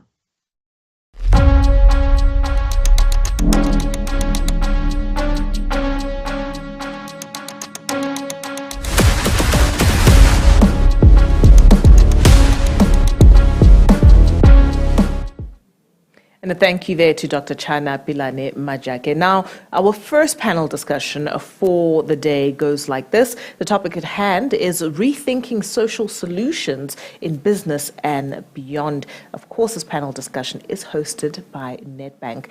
And the discussion is going to look at the Just Transition Framework, how it can help in facilitating equitable access to the benefits across the continent, and of course the role or stance of that Nedbank has taken on enabling a just transition to low carbon resilient economies. Our moderator for this discussion is Gail Momason-Claire, who's an economist at TIPS. Take it away, Gail. Growth is meaningless if today's profits create tomorrow's environmental losses. That's why we're committed to building a continent where progress draws on renewable sources, and why we are leaders in renewable energy projects financed in South Africa. So in this world powered by short-sighted thinking, do you want a bank that talks sustainable growth, or a bank that walks sustainable growth? See money differently. Nedbank Corporate and Investment Banking. Good morning, everyone, and welcome to this roundtable of the Top Empowerment Conference on the hot topic of a just transition. My name is Guillaume Masson-Claire. I'm a senior economist at Trade and Industrial Policy Strategies, TIPS, and it's my pleasure and honor to be your facilitator and moderator this morning for this really exciting session with our fantastic lineup this morning. The topic of just transition is very hot at the moment, both in South Africa and globally. You would have heard about it. Of course, we are transitioning to an economy that is low carbon and green and more sustainable going forward to address the multiple challenges of sustainability that we have in the country and globally. But a key question remains. Is this transition going to be just and inclusive, particularly as we acknowledge our starting point, especially in South Africa, high levels of unemployment, inequality, and poverty make the imperative of a just transition evident to all. It has risen to prominence in policy circles, in financial circles, civil society, government, and of course, the labor unions, where the concept actually comes from. But we are yet all grappling with the just transition agenda. What does it mean? How do we implement it? What is the role of each stakeholder? What must government do? What must the private sector do, including financial institutions? And of course, what is the role of society, civil society, the labor unions, and us all? What is our role in this just transition? A lot of questions on the table, and hopefully a lot of answers in this roundtable with a fantastic lineup of panelists this morning. We have Dr. Terence Sibiya, who is the Group Managing Executive for the Africa region at Nedbank. He's got a long career in the financial sector with experience in multiple sectors, including energy and infrastructure, and has been grappling with the issue of just transition from the perspective of the financial sector. What is the role of financial institution? We're going to need a great deal of finance. How much? What kind? For what? To achieve a just transition going forward. We're also pleased to welcome Casco Vadia, the Chief Executive Officer of BUSA, that's Business Unity South Africa.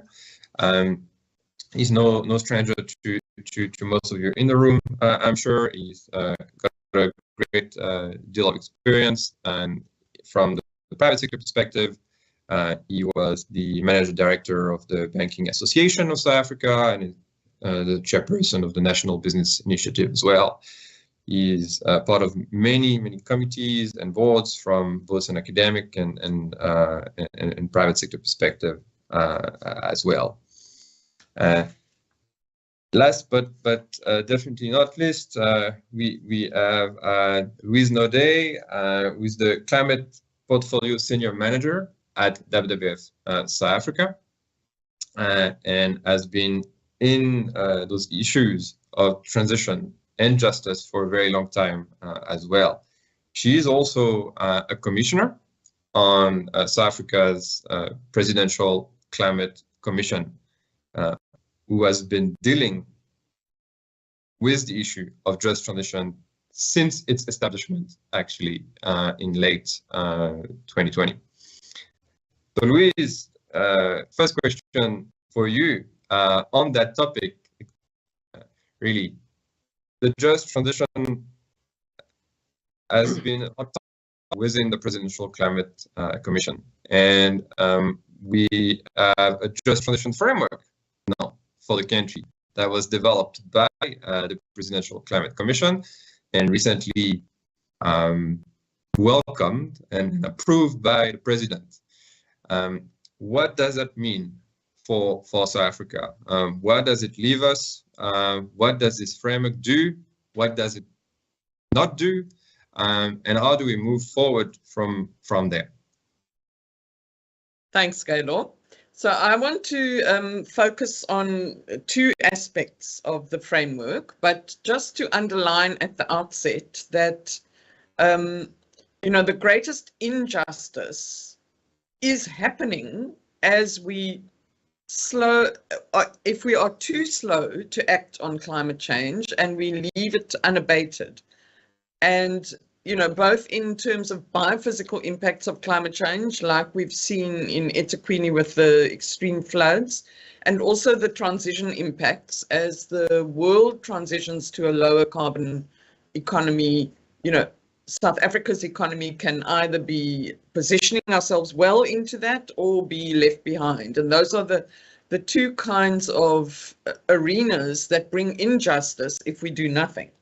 So for me, the first real feature that I want to highlight about the Just Transition Framework is that it includes the goal of transitioning to an economy with net zero greenhouse gas emissions by 2050. And this goal, it's important that we have a strong and clear goal that the whole country, all of us and all of our businesses can rally around and, base our projections on and plan for. And the goal is in line with what the science is telling us is essential if we want to stabilize average global warming above pre-industrial temperature levels at 1.5 degrees Celsius. There's been lots of studies, both the global scientific research and specifically in South Africa, about if we don't stabilize at 1.5. Actually, we wouldn't even want to go to 1.5, but it's just about reachable that we stabilize at 1.5, because every piece of a degree, increasingly creates a world that we will not be able to live in.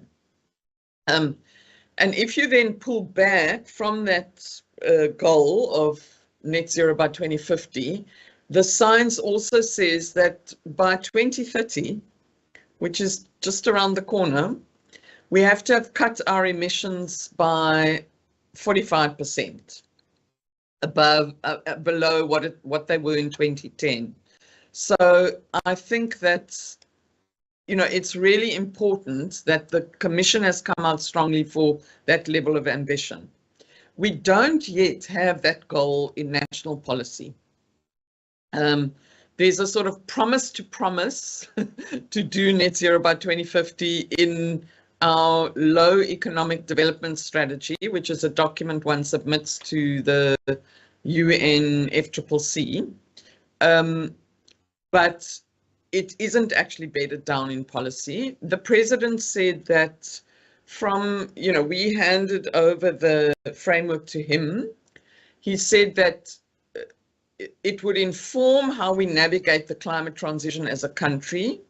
And the Minister of Environment is now taking this framework to Cabinet, which he said would heed the recommendations.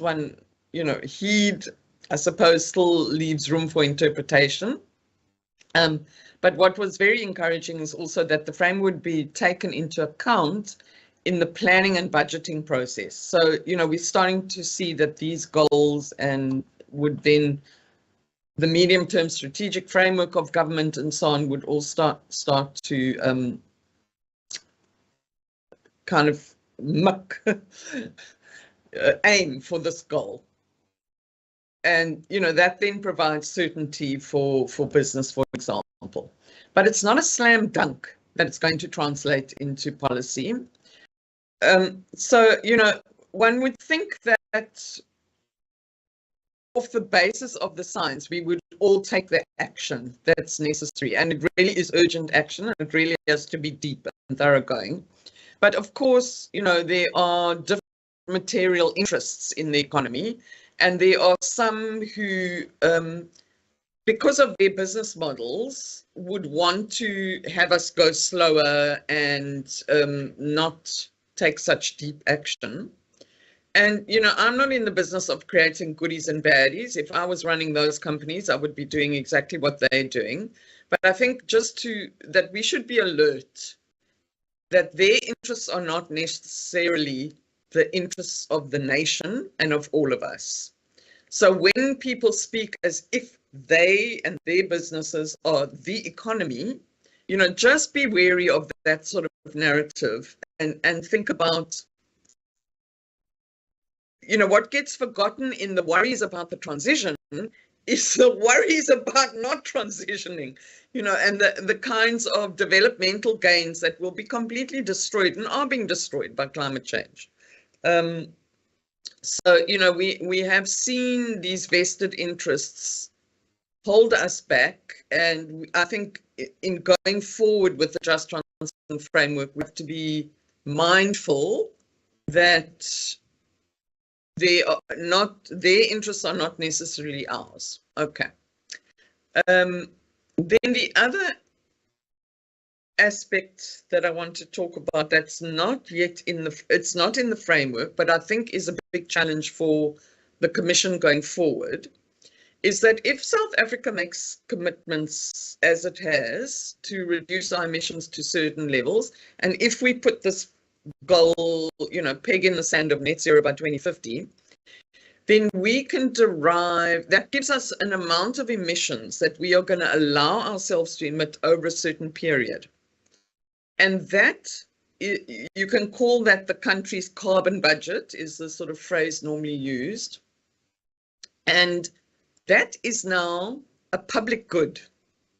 That is a resource that we are going to allow ourselves as a country to emit up to 2050. And there needs to be a national conversation about who gets to use that resource in whose interests. So there is coming, you know, the climate change bill is in Parliament, and under the climate change bill will be passed regulations which will include company level carbon budgets. So a company that emits above a certain floor level will be given an allowance of how much emissions it is allowed to emit over a period of 5 years, rolling 5-year periods.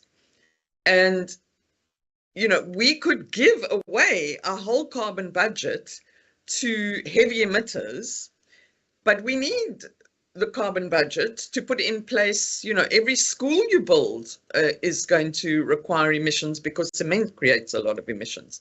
To put in place renewable energy is going to cost emissions. So, you know, I think we need a national conversation about how we think a just use of our country's carbon budget would be. Then I want to celebrate an aspect of the framework that I think is important, and that is that some people understand a just transition as in quite a narrow sense, you know, that you have an economy where an economy which is very carbon intensive, where the sort of fossil fuel industry has been the backbone of our economy.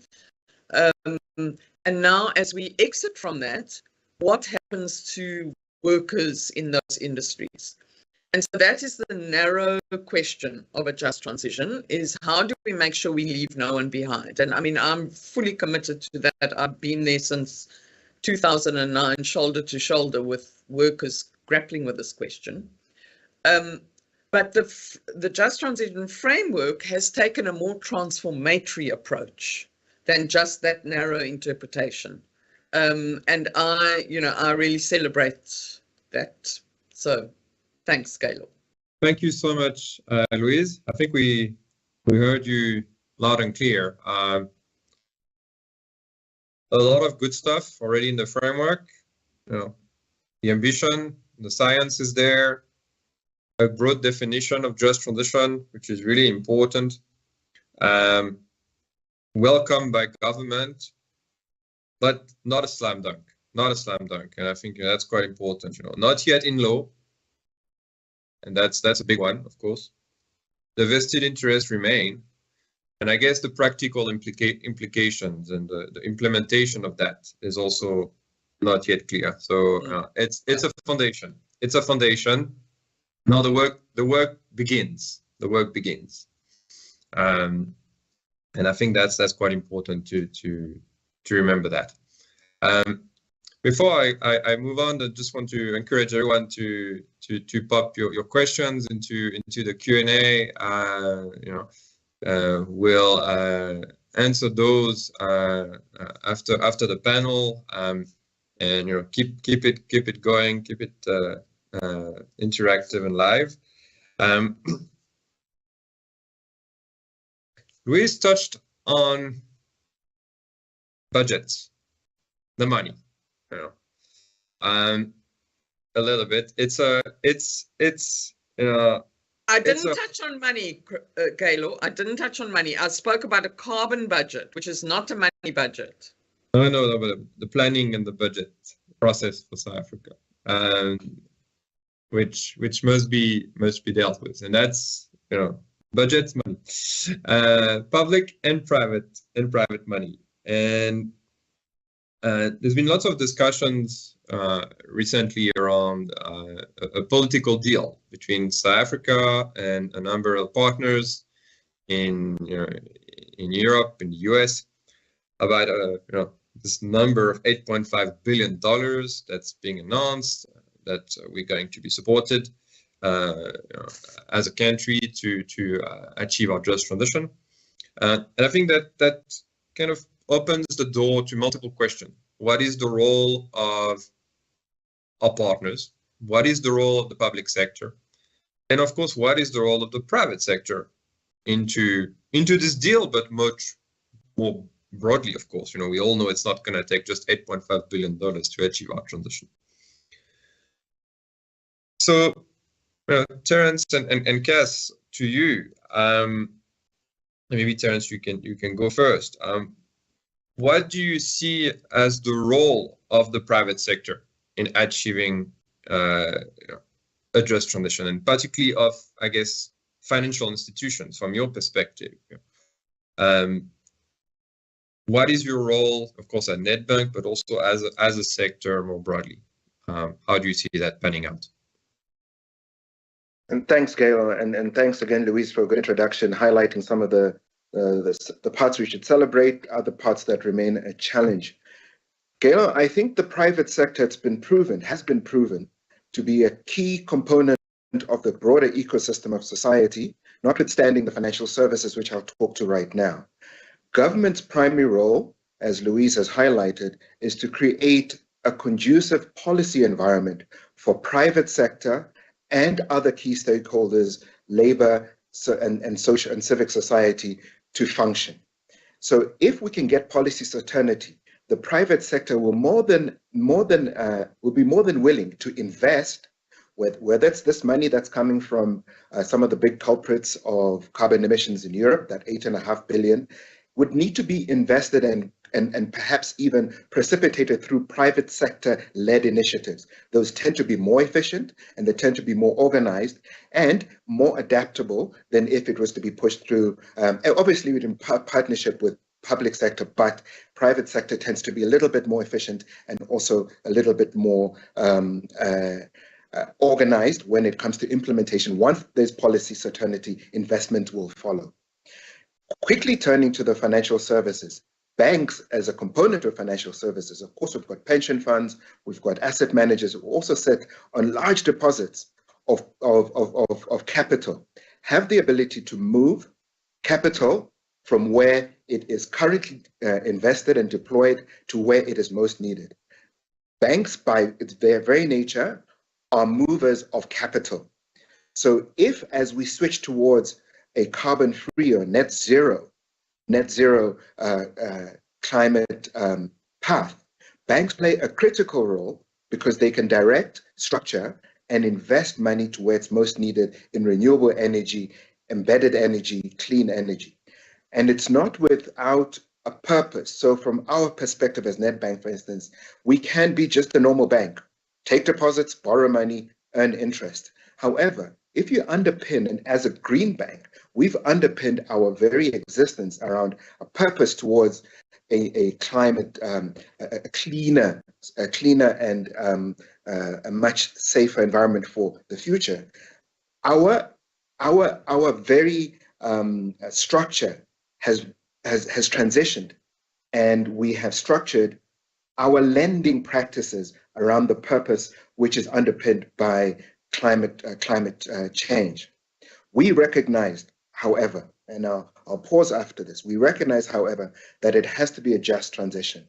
We are still invested in mining. We are still invested in supporting key areas of manufacturing, but over time, we are conscious that we will slowly reduce and have come out clear and publicly so that by 2045, we would have, at least by our standards, stopped lending to industries that are culprits in carbon emissions. So we have such a key role to play as a bank in the broader ecosystem of society, because we can also not function in societies that are failing or societies that are, by their very nature, emitting carbon. So a key role for banks, key role for financial services as a big repository also of knowledge around energy finance, infrastructure, as well as some of the areas that will help us around water and sanitation, which is a topic for another day, but equally as important. Cass? Okay, so just to follow up on that, and thank you very much for the opportunity, and thank you for putting me third, because a lot of the ground has been covered by my two fellow panelists. But having said that, I think on the 8.5 billion, there needs to be, I think, an appreciation, particularly on the part of government. And I believe that the appointment of Daniel Eminele to head up the sort of negotiation and structuring of that 8.5 billion takes us along the way of involving the private sector right from the beginning. And I think we don't need to go too far back in our history. Just in the last 2 to 3 years, we've seen the advantage of the private sector and government working together to manage crises in this country. The COVID pandemic, as well as the distribution of vaccines,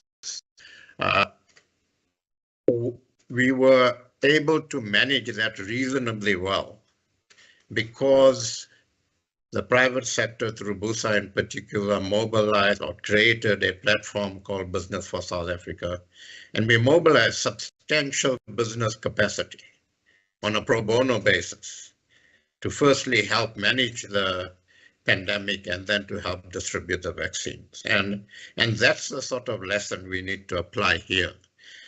So I think that we need a demonstration of leadership from key sectors, including business, in managing the 8.5 billion. As you said, Gail, the 8.5 billion is not going to be enough for the total move from carbon-based economy to a cleaner energy-based economy. But the 8.5 billion, if appropriately structured, if appropriately applied, towards projects that the private sector is already working on. And some of these projects are not necessarily going to be turned around in 10, 15 years. They can be turned around in 3 to 5 years. And what we would appeal to government And I mean, we've had discussions with Daniel on this, and Daniel is quite clear that business needs to be involved right from the beginning, both in the negotiations and in the technical work that needs to be done. And what we would urge is that government needs to work with the private sector to identify the projects that could be funded from this. And this fund must also, or these funds, because they're different types of funding, must also be able to leverage funding from the private sector in this country. Because again, recent examples have shown that if the environment is created, the private sector does come to the party. So take embedded energy, for instance. The moment the president announced the 100 megawatt ceiling, and NERSA began to get its act together to turn authorizations around quickly, we've got about 15 to 20 projects now starting. The moment the obstacles were removed and the regulatory issues were streamlined. So the appetite in the private sector to invest in renewable energy, to invest in moving us from a carbon-based economy to an economy that's based on cleaner energy is proven and is undoubtedly there. So I think that we need leadership from both government, private sector, and others. And I think we can then manage this very properly. I think that business can also play a role that ensures that the 8.5 billion is catalytic and interfaces with existing and potential suites of levers sitting in the financial sector. So the 8.5 billion is not coming into a vacuum. It's coming into an environment where we've already done a lot of work. We've done a lot of work on just transition pathways. The private sector has invested in several tranches of renewables and very successfully. So it's coming into an environment that actually works, where the private sector is keen on investing. We need to ensure that there's policy certainty. We need to ensure that government speaks with one voice when it comes to transition from carbon to fossil fuel-based to cleaner forms of energy. And we need to ensure that there is a real partnership between the public sector and the private sector with the involvement of other stakeholders. But let's be, the resources sit in the private sector. The policy environment is the ambit of government. And those two have got to work together to ensure that we manage this properly, because we shouldn't get into a situation. I mean, I was at COP26, and in some discussions there, it was quite clear that there's quite a lot of expectation from South Africa that if we get this right, we can be a leading light in emerging countries as far as transitions go. But it was also clear that if we don't put the projects on the table, we will lose this money. And we don't want to find ourselves in that position. So I think this is an opportunity. I think it comes into work already done. It doesn't come into a vacuum. I think it can leverage finance from the private sector. And I think the public and private sector need to get its act together and work on this at leadership level and show some courageous leadership right from the beginning. Thanks, Cass and Terence for that. I think we hear you. The need for partnership is critical. Government has its role to play in providing certainty, the framework, I guess the direction of travel, and I guess almost kind of kickstarting that transition. Private sector, can come in. Like what did Terence say? Movers of capital. Direct the money where it must go into the right projects, and then let's make that catalytic, particularly the 8.5, of course, but any kind of initiative must be catalytic. The scale of the funding that's required is mind-boggling sometimes to even understand, but we also understand that it's a transition. 2045 target by Nedbank is an illustration of that, and I think we'll come back to that as well. I think you both kind of spoke a lot about the opportunities. And I think that's really great, to really understand that, it's not just a problem. It's not just a challenge, there are lots of opportunities. But of course, we are only at the beginning of the road.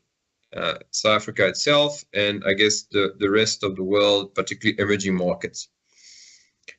Cass, from your perspective, you pointed out that, if South Africa gets it right or wrong, that's going to have implication on the others.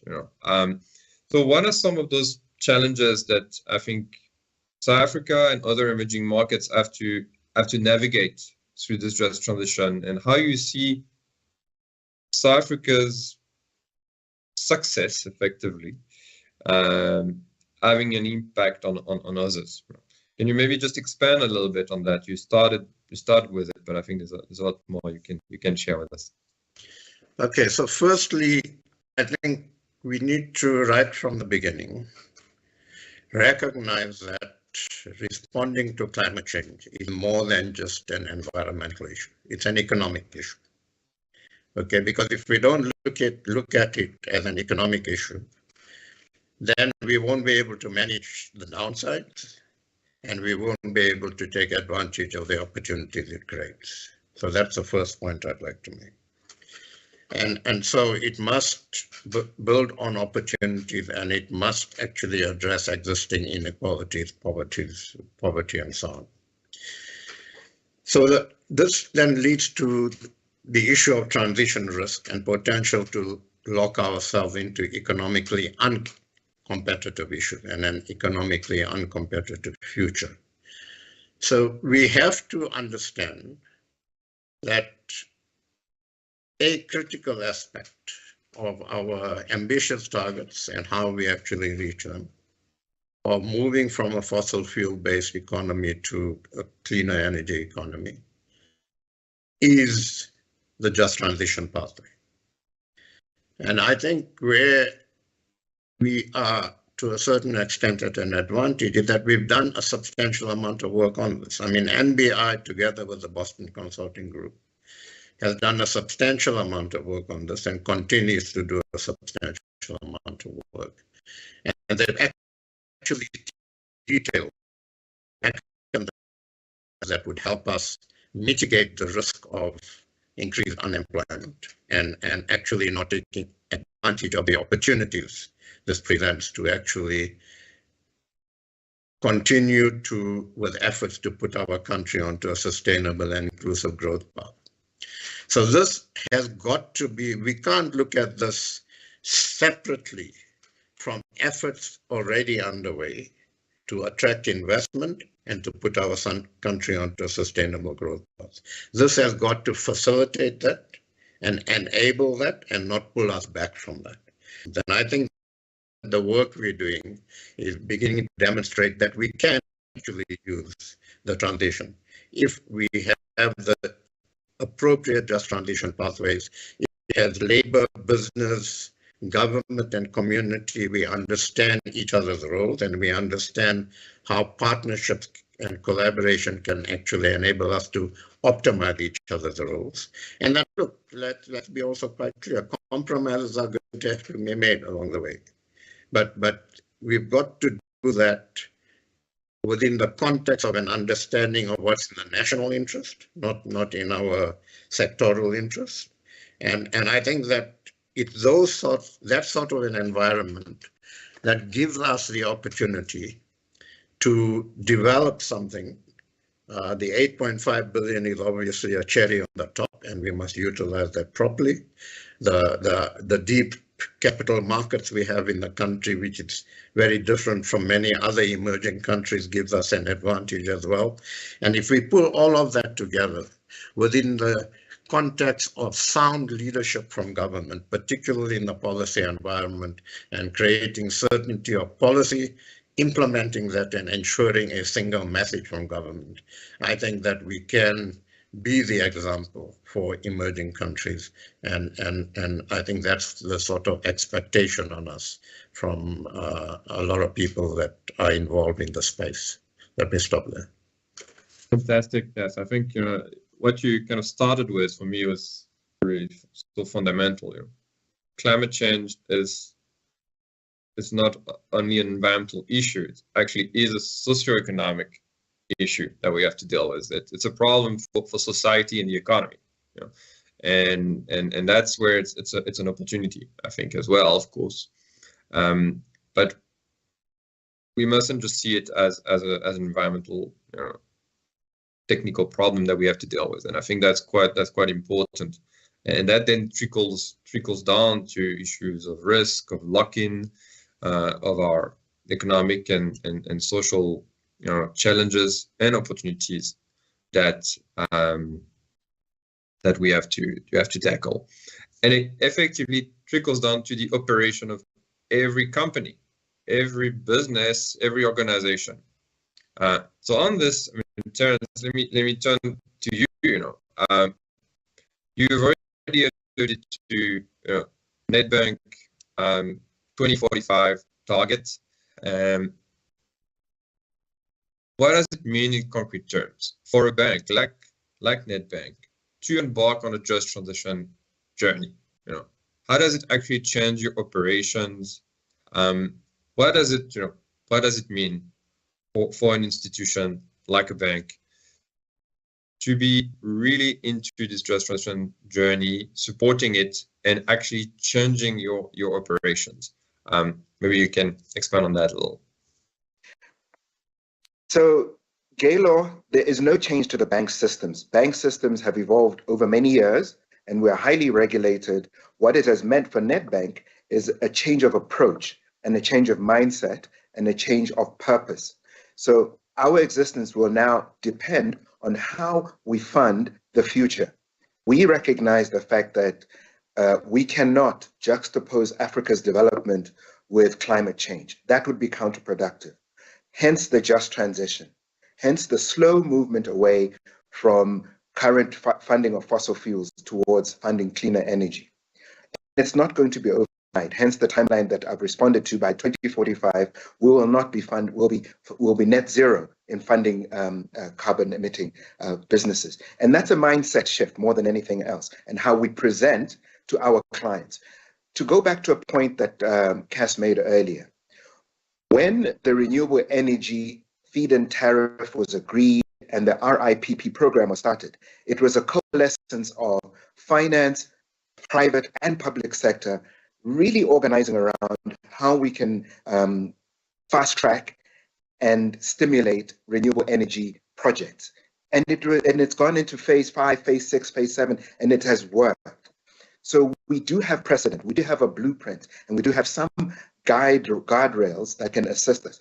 It did not mean banks did anything different. We were just still project financing. We developed skills in energy finance. We developed skills in embedded energy financing. And our clients were more than receptive to that, because it is in the best interest of the society for us to approach this together.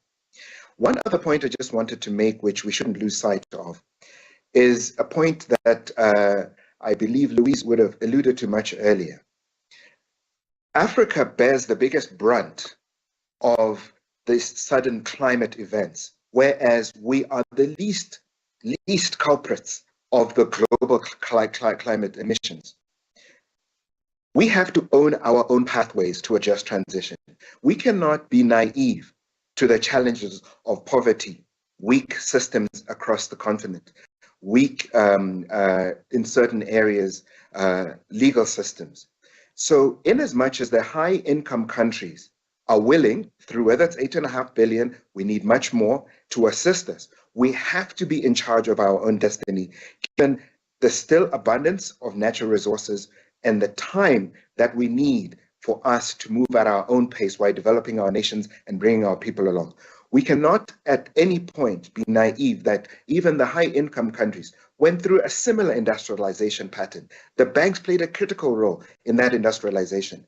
So in our journey, the banks will play as a critical role, although now we have the benefit of better technology, but we need the assistance of the high income developed countries to adjust transition. But we cannot be naive that our situations as South Africans and as Africans are different, given the levels of poverty and the reality of our own developmental goals. Galo? Yeah, thanks for that. I mean, Terence, I think I really liked as well your first point. Often we hear that the transition, let alone just transition, problems is policy, problem is technology, problem is money. No, problem is mindset.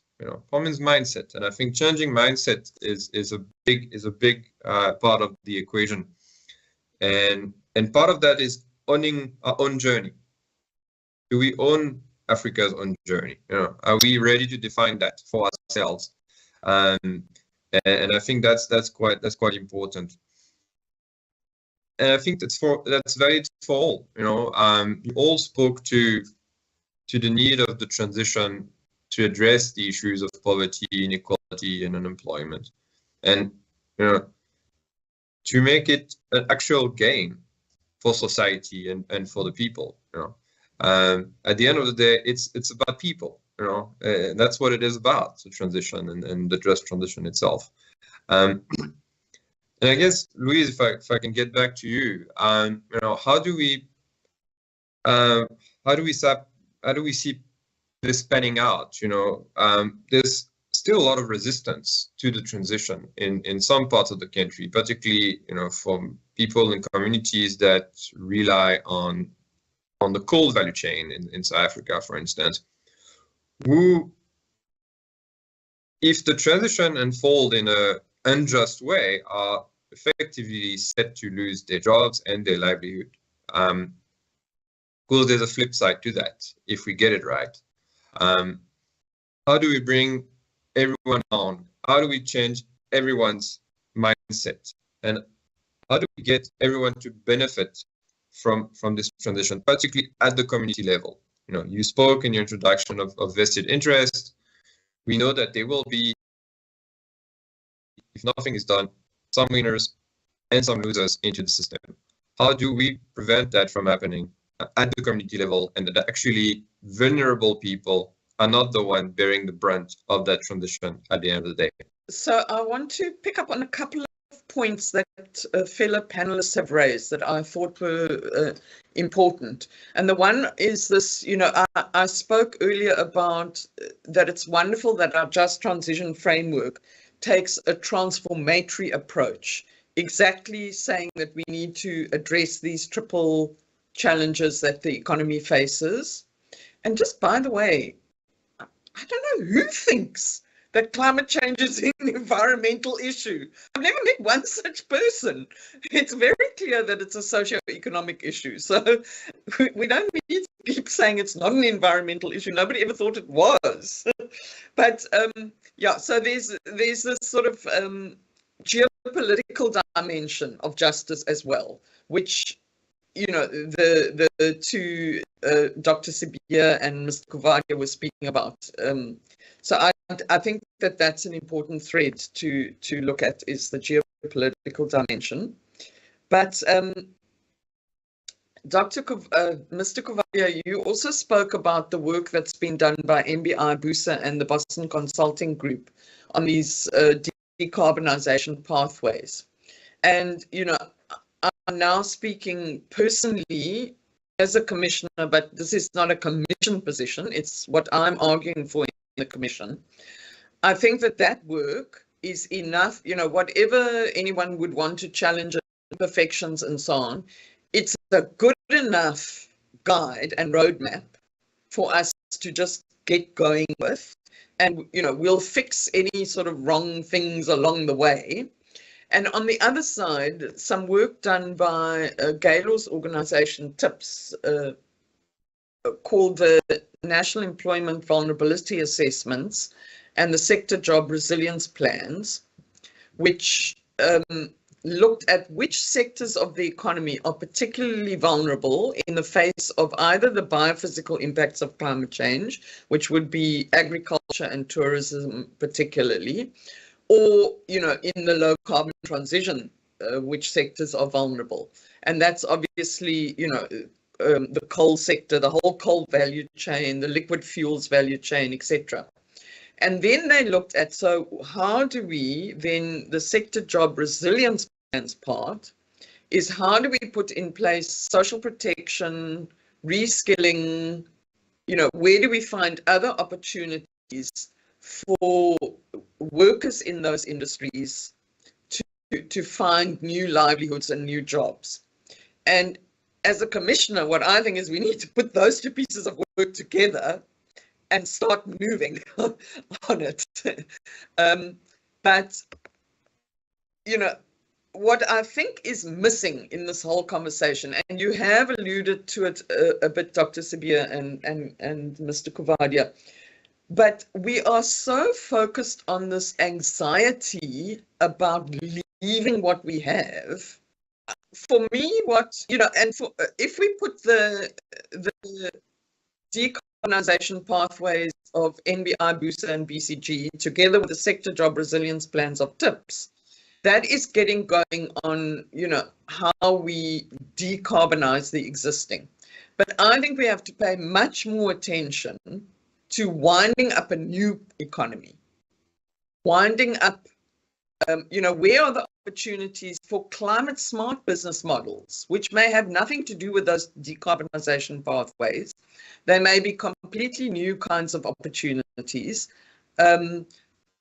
WWF, NBI, and C40 cities convene something called the Alliances for Climate Action, or the Alliance for Climate Action South Africa, which is businesses and cities who are standing up for a net zero by 2050 economy and taking their own action and also collaborating, creating collaborations to get us there. But, we have some SMME businesses in that alliance. We have some big corporates, but we also have a lot of SMMEs who perhaps, how do we get them to flourish? There's a small business, looking at products with seaweed. There's a fantastic business called Mellow Cabs, which is this little three-wheeler vehicle. All these people running around doing our online shopping deliveries. This is a fantastic little electric vehicle, locally designed and manufactured. So I think that is, and it's not strong enough, I don't believe, in the just transition framework. I think it's a whole other part of work that we need to do, is the pathway for building up a climate smart economy. Thanks. Yeah, thanks, Cass, for that. I think, laying very, very clearly that it's a job for everyone. And, we all need to get on board, because it just makes sense for our economy, for society. The opportunities lie ahead of us, and, the just transition must be seen actually as an opportunity. Terence, from your perspective, any thought on that in terms of, again, it makes sense to do it. So of course, from a bank's perspective, you shared with us earlier, banks are banks. That hasn't changed, but the mindset, the approach is changing. How do we bring the benefits to the communities? Does that have an impact on the kind of, operations, products that you can offer, to make it actually to the ground? So I want to maybe reiterate the point that banks are part of the ecosystem of society. As lenders and as investors and as capital allocators, we play a crucial role in how we interface with our societies. And in fact, in our purpose, we say that we are a bank that want to do good in communities, for societies, and all our stakeholders, using our financial expertise. So it is inevitable that the interface with the people that we lend money to, and by the way, we take deposits, those are their deposits. These are the ordinary man on the street, their deposits, the corporate, the business, the small, medium-sized enterprise. We are a deposit-taking institution. So in how we then lend that money, we can have the conversation with all the key stakeholders of corporate, public sector, civil society, as well as obviously organized labor, because by and large, each and every one of those components of society touches a bank in one way or another as to how we direct our lending, how we structure some of the lending facilities, the projects that are either small, medium, or large, have to touch a bank at some point in how they're structured and how the proceeds are then redistributed and reinvested into the development of those communities. So for us, we're a key cog in the wheel, and not just as also a repository of intellectual capital, but actual monetary capital that we can direct towards projects that make sense, and to Cass's point, also have a good return for us and a good return for our clients. And overall, the ecosystem can function properly. In the absence of the lubricating element of a bank, we have a missing link. And so that is the bridge we will build as financial institutions and as Nedbank in particular. Thanks for the thoughts. Again, I think repeating the opportunity is there, and I think that's just really the message that you all want to get across. As we draw to a close to this panel, the last opportunity maybe for each of you for some parting shots. If you have one idea that you want our attendees and listeners to remember, one thing you said today or that you heard, it doesn't have to be from you. One idea, what would that be? What would that be? Just 30 seconds, each and every one of you. Louise, do you want to get us started? So if you want your business to be on the right side of this transition and of history, join the Alliance for Climate Action South Africa, where the businesses who want to pull in that direction are getting together with the cities who are already taking action to get us to where we need to be. Thank you. Here we go, a call to action. I like that. Cass, what about you? Okay, so my last thoughts would be that we should avoid the usual practice in our country of getting into consultation paralysis and research paralysis. I think we've done the work, we've got the plans. We should put those together and start implementing. We make mistakes along the way, but so long as on a net basis we're moving forward, so let's start implementing, let's start getting our hands dirty, and I think we will get there. Thank you. Here we go. It's loud and clear. We need to get cracking. Let's do the work, and we'll figure it out. The bits that we don't know, we'll figure out on the way, but we know a lot. And I think that's important. Terence, what about you? A final thought for me. Thank you again for a wonderful discussion, a critical discussion. I would say in parting that we are all interdependent as a community. So our actions we take now, recognizing that at the end of this decade, almost half of the children in this world will be from Africa.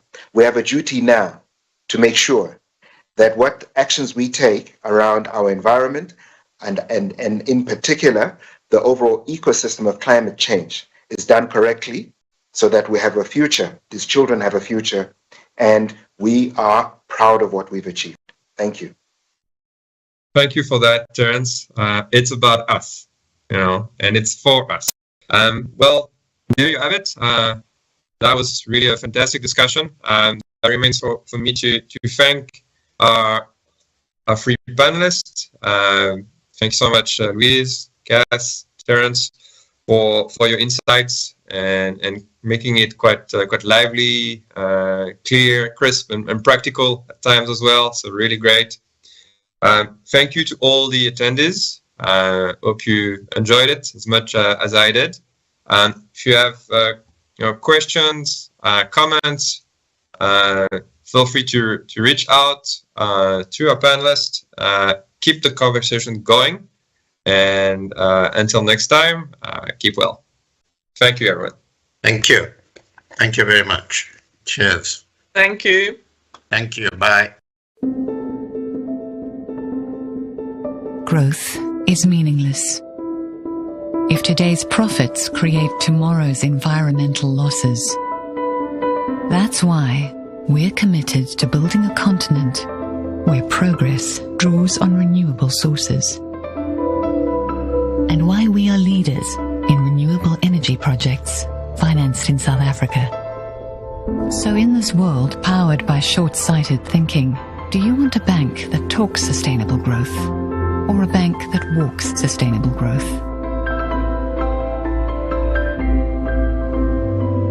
See money differently. Nedbank Corporate and Investment Banking. Well, thank you so much to Gaylor and the panel there, just giving us some fabulous insights. Really enjoyed that discussion. We do still have some prizes to give away today, so keep interacting on the socials and, of course, tweeting using the following hashtags. Hashtag Top Empowerment, hashtag Transformation 2022. Green is the new gold is the other hashtag, and, of course, hashtag Nedbank, so that you too can stand a chance to win some of these really awesome prizes. So we are watching out for the most engaging participants, and just tweet up a storm. We're hoping to trend as we go along throughout the day. You'll see some tweets there on the bottom of the screen. This one is from Q Msweli, or at TK the Pirate, saying, enjoying myself at the Top Empowerment photo booth, hashtag transformation. Yes, please go ahead to the photo booth and tag us there. We do want to put some names to the faces, and let's just get to know each other as well. Let's not forget to interact and, of course, make contacts. This is all about networking as well, most importantly. So don't forget that element of the conference. Next up is another panel discussion, and one that no doubt employers, employees are seized with, and one that, is so key and important to productivity, to happiness, to goodwill within the workplace and amongst colleagues. The topic of this panel discussion is culture fit. How to attract the right people to your organization. It's being moderated by John Peddy, who's the CEO of Resilient People. Take it away, Johnny.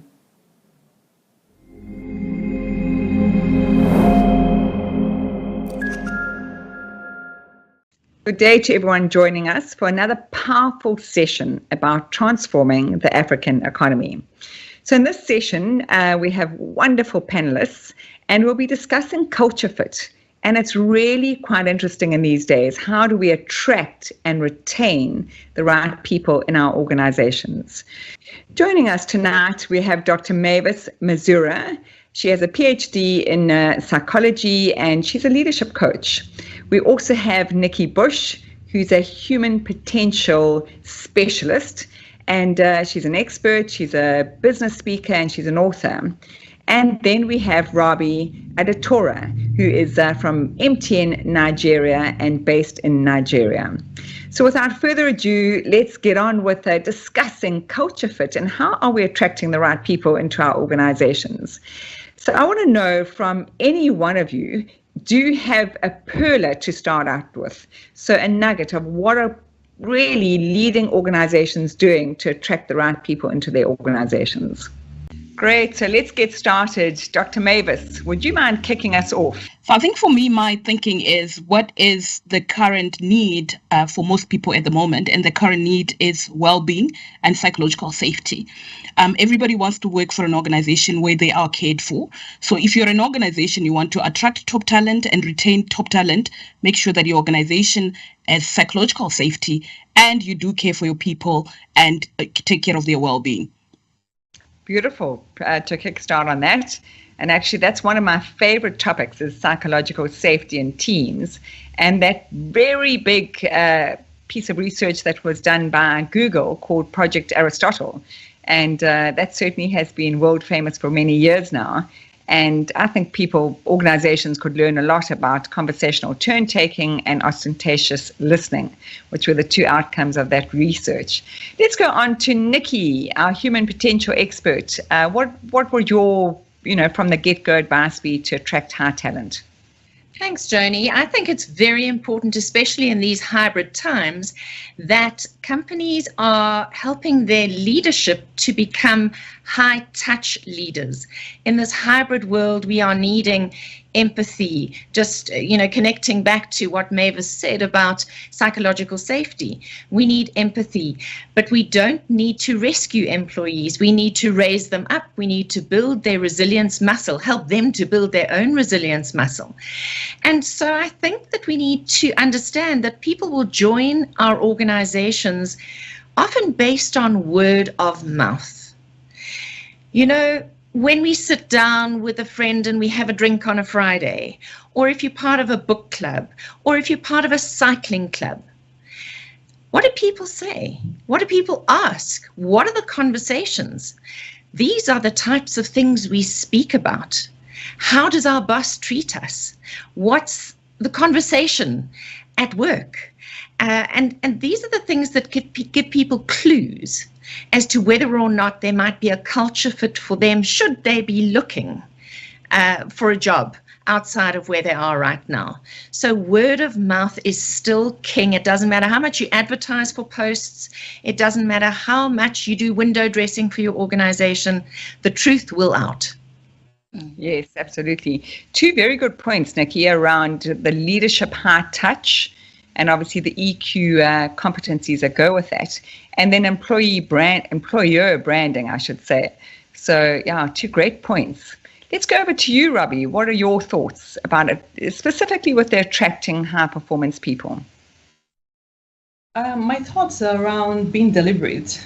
I like what Nikki and Mavis have said, but I would like to add the fact that we must be deliberate, because what I've seen organizations do is talk a lot about how they want to attract talent, but not having a strategic plan.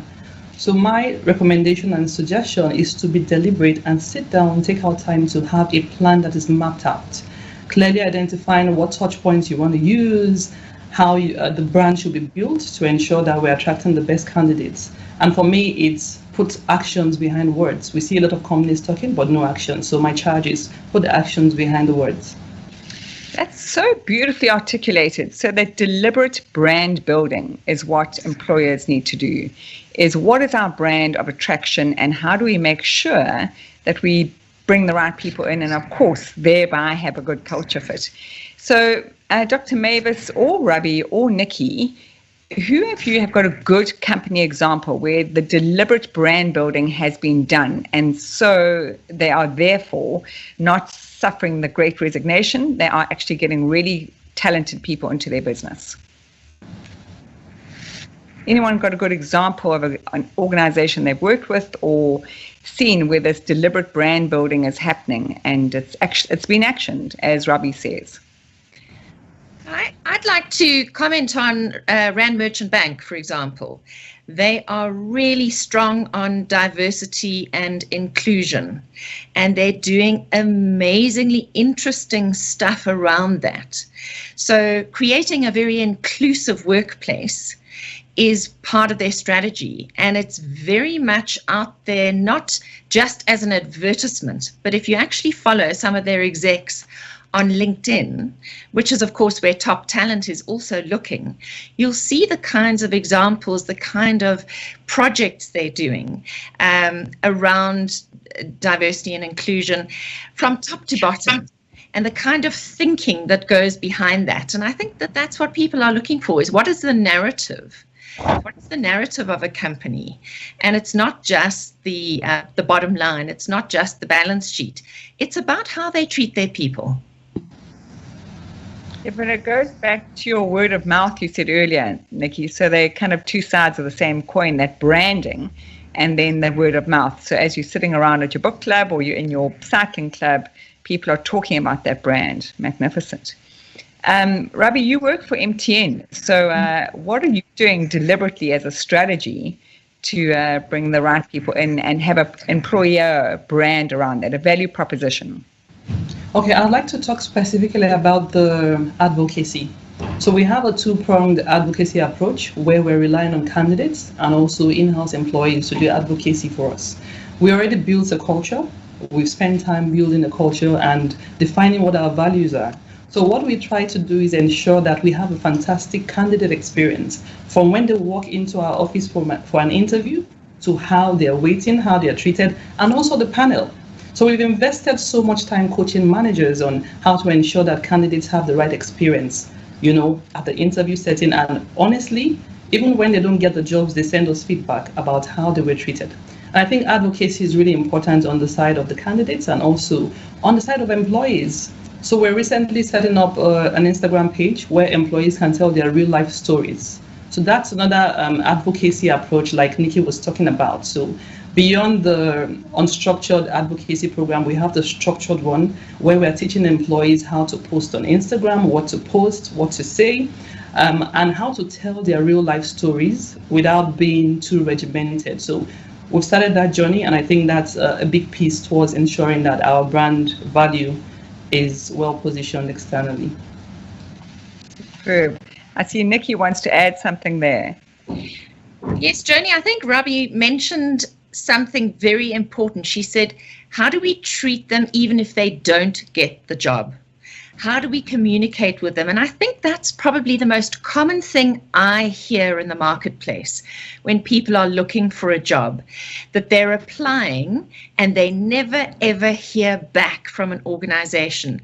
And I think, Joni, you and I have backgrounds in public relations, and we both know that no communication is not good communication because it's not focused, it doesn't have direction, and then people talk about, how rude the organization was. They didn't even tell me I didn't get the job, or they didn't even tell me I didn't make the cut. And that is the kind of book club story and cycling club story that is being shared about an organization. So be careful about not communicating. And to Robbie's point, make sure you have a way of responding that is going to leave a good taste in people's mouths. Yeah, very good point, Nikki. And even if it's not a candidate coming in for an interview, so every touch point is important.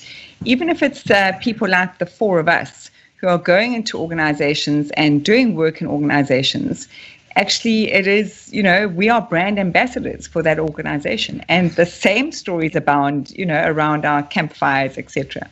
I'm going to move us on to another question now, and it's around technology. And we live in Africa, so if we have a look at our, broadening our talent landscape, how can South African companies use technology for job creation? And really, we are all mindful of the high rate of unemployment. So what can we do? Well, I'd like to pick this up, Joni, and just say what we've just spoken about letting people know that they haven't got a job. What about if they didn't get the job, but you gave them a link to do a micro certification? Why not? Give them a gift. It doesn't have to be anything onerous, but something small that they could also add to their CV, even though they didn't get the job with you. Wow, that would be a great story to tell. Beautiful. So you are paving the way for them to be employable elsewhere, that micro certification. I absolutely be a good brand ambassador for you. Love that. And then, that's where they got their start. I'm a prolific reader of autobiographies, and I love reading about people around the world, and they always go back to who got their first little kind of milestone, and where did they get that, and, what was the bridging from where. So whether it's, people with degrees or non-degrees and, the experience of life, it's who gave them that first start. So that's a fantastic technology idea. Dr. Mavis, anything you want to add to that? Yeah, so I think when I am thinking of technology, I'm thinking about, how at the moment, countries like America are outsourcing their jobs into Africa. So people are able to work online while they're sitting in South Africa. So there are many people working in America at the moment, sitting in South Africa, because of technology. So I'm thinking, how do we bring this to the South African context? Obviously, we are not in America that can outsource our services, but we could potentially outsource our services, but we've got an issue of unemployment that we need to solve. So how do we tap into the technology aspect to be able to, solve the unemployment issue that we're having? And my thinking is, how do we actually, where are we going as companies in terms of innovation and creativity, and how do we make sure that we can tap into the unemployed youth to be able to say, hey, this is the direction our organization is going, this is the future trend and the future jobs that are coming. Even if you don't have a job at the moment, we could potentially start to involve you into projects in terms of the future trends or future products, whether it is app development. So we're not just really leaving them on the sidelines, but we are incorporating them into this is the future, because a lot of the times the unemployment we're dealing with, we've got people who are almost coming out of university irrelevant, if that makes sense, right? For where the organizations want to go, they come with an HR degree or any other degree that is no longer valid for where the organization is and for where the organization is going. So how do we pick up the gap between where they are and where we want to go and involve them into the future that we are actually going into?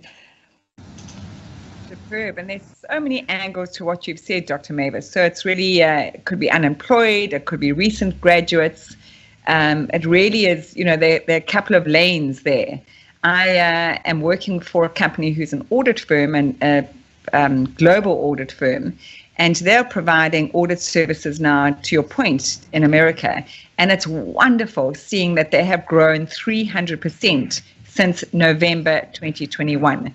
And it's just they can't actually keep up with the demand in the States. And it's superb. So we should be doing more of that, not only with graduates, but certainly with people who are not graduates. And there are many opportunities to do that. And technology just allows that to mushroom. And we should be thrilled about exploring those opportunities. That's superb. Let's go back. I know Nikki touched on this earlier, and it's really it's so close to my heart because I'm working in the field of resilience and how do people bounce forward post-adversity and how do we work, lead, and live, and the pandemic and now hybrid working. So the senior leaders in a lot of the multinationals I'm working in are going, okay, we've got people back 2 days a week, Joni. We're trying to get them back 4 days a week. There is such resistance. How do we get them back 4 days a week? I've got to see that they're working hard. And then they pause and then they go, even though I know they've been very productive and our numbers say actually that we've worked very well remotely, I still want to see those warm flesh, people walking around my offices, and I pay an astronomical amount for my rent. So I want people back at the office. So that's the context and the pre-frame. The question really is this hybrid working system. So working from home, the flexible hours, the making use of technology, what are we going to suggest to companies? If you want to attract high-performing people, how are you going to make this new hybrid working work for your organization? Ensure that there's a good culture fit. So over to any one of you ladies. I'm watching your facial expressions. Who wants to go first? Ravi, you are looking like you're smiling from ear to ear. So what are your thoughts on this? So I stole the button from Mavis because I thought she was speaking before me, but I'll go on. For me, I think it's really exciting times, honestly. And what I've realized is that a lot of companies have read research online and have had used that as a mindset to shape how the hybrid work would flow. But what I see now is that based on experience, we're proving some of the theories wrong, because we know that productivity increased during work from home when people were on the hybrid work. But what we've also seen is that the social connection is so important. So we need to sell this to the employees. We need to sell this to business leaders. And there's a disconnect because the business leaders position it from the perspective of profitability. So we need to work hard, we need to make profit. But we need to educate leaders to start to sell the benefits, the softer elements of the hybrid work to the organization. And that's what leaders must spend time doing, educating leaders on all the advantages beyond profitability and productivity. There's so much advantage. Even we talk about mental health and wellness. If you are stuck at home 5 times a week, you are isolated from people, that's also going to affect your productivity. So we must sell the softer elements. We must look at the full spectrum of why hybrid work is so important and what value it delivers for organizations and employees. Beautiful. I see Nikki smiling a lot. Nikki, what would you like to add? Yeah, I love what Robbie said. I think that top talent that is moving around now is looking for supportive hybrid working environments because we've experienced something so different. During the pandemic, we discovered that we can work from home. We discovered that it's actually quite lovely to be there to fetch your children from school. And so work-life integration has taken on a totally new hue. And we've seen dads become involved with their kids. We've seen mums sharing the burden with dad for the first time. We've seen younger people who've had children during lockdown actually be able to be at home to watch their children's first 2 years of milestones. We've never seen that before. And so COVID has given us the opportunity to rewrite the human resources playbook. And we've got well-being, we've got mental wellness, psychological safety, work-life integration at the top of the corporate agenda right now. And I, for one, celebrate that. Of course, profit is still vitally important, but we're now seeing the meld between the two, that you can have platforms and you can have processes, but it's the people who drive those things. And we need to understand what makes an individual tick. And so leadership has to now provide a customized approach to every member in the team. And this has been coming for a long time. But now the rubber is hitting the road. And once again, we go back to what is going to be the good news story that people share. And it's going to be, how is my direct manager journeying with me, together with me? And so there's this, I think, a beautiful opportunity to come together as employees, as team leaders, as line managers, as ExCo members for the very first time. And we're sharing our humanity and our vulnerability at the same time. And it's a good thing. Absolutely. Nikki, I like to build on that saying, behind every process, there's a human pushing the buttons. So let's not forget the human element. I actually heard someone today, I overheard them in a meeting, and he's a senior lecturer at a South African university. And his discussion point was, I'm working hybrid, I've worked beautifully. And he works in the data area, so the MSc Science department. And he said, you know how I feel? I feel if they would like me to start coming into the university, that they need to pay me from the minute I start getting dressed. So, currently I go online at 9 a.m. and if I need to drive into the university, I start getting dressed at 7 to beat the traffic to get to the university. So I would like to be paid from 7 a.m. So, that's a university little war story. Of course, employees now have a whole lot of power, and there's going to be more demands. Petrol price has gone up in South Africa, and diesel price, etc. If you want me to commute, I need higher pay, and I need, so there's going to be all sorts of demands around that, around hours and flexibility. So it's going to be very interesting times with the employees holding those kind of battens and saying, I demand a little more. Mm. Any other perspectives, Dr. Mavis or Robbie, around this topic? So I think for me, my thinking is around, we're talking about culture fit. And one of the challenges that organizations have with hybrid or people working from home is thinking around, how do we manage culture? How do we maintain our culture when people are working from home? But I think we probably need to think also differently and say, instead of just culture fit, why don't we think about culture ed? Because it's easier to have people in the office where you can maintain their habits and see their habits. We're not thinking about how do we create habits even when people are working from home. We saw that, when people started from home, we started talking about a sedentary lifestyle. So it became a culture that was created unconsciously. We were not deliberate about what culture do we want to create. So I think with working from home with the hybrid, it's challenging us to be more innovative and creative about culture. We need to think again what we mean by culture. How do we create culture? How do we become deliberate even when we're having this hybrid culture? So instead of just thinking about culture fit, let's think about culture ed. how is this giving us an opportunity for rebranding or recreating culture so that we can, be sensitive to the needs of the employees that work in our organizations? And the culture ed, that's a beautiful term. And Dr. Mavis, I'll be stealing that from you, but I'll refer to you every time I use it. Culture ed, it's lovely. It rolls off my tongue. And what I'm seeing in big organizations is that the culture per team, per department really has to be negotiated by those people. I'm busy working with an organization where there's been a worldwide buyout of this organization, or it's still in process. And people are terrified, and there's a lot of uncertainty. So cultures, the two cultures of the takeover organization and the current organization I'm working with, is all of this debate around culture. And I'm saying that just strengthen your team culture, educate your team around how they're choosing to work together, what's negotiable, what's non-negotiable, and how is this going to work in terms of days of the week, as well as what we do in the office, what we do solo, how we cross-fertilize ideas, what times we do tap in, what times we don't, etc., etc. So culture ed is certainly per team going to be macro rather than this whole value system that's macro, that says our organization. Remember, Enron went down the tubes with our organization's cultures about trust, respect, and integrity, and they went quickly down the tubes.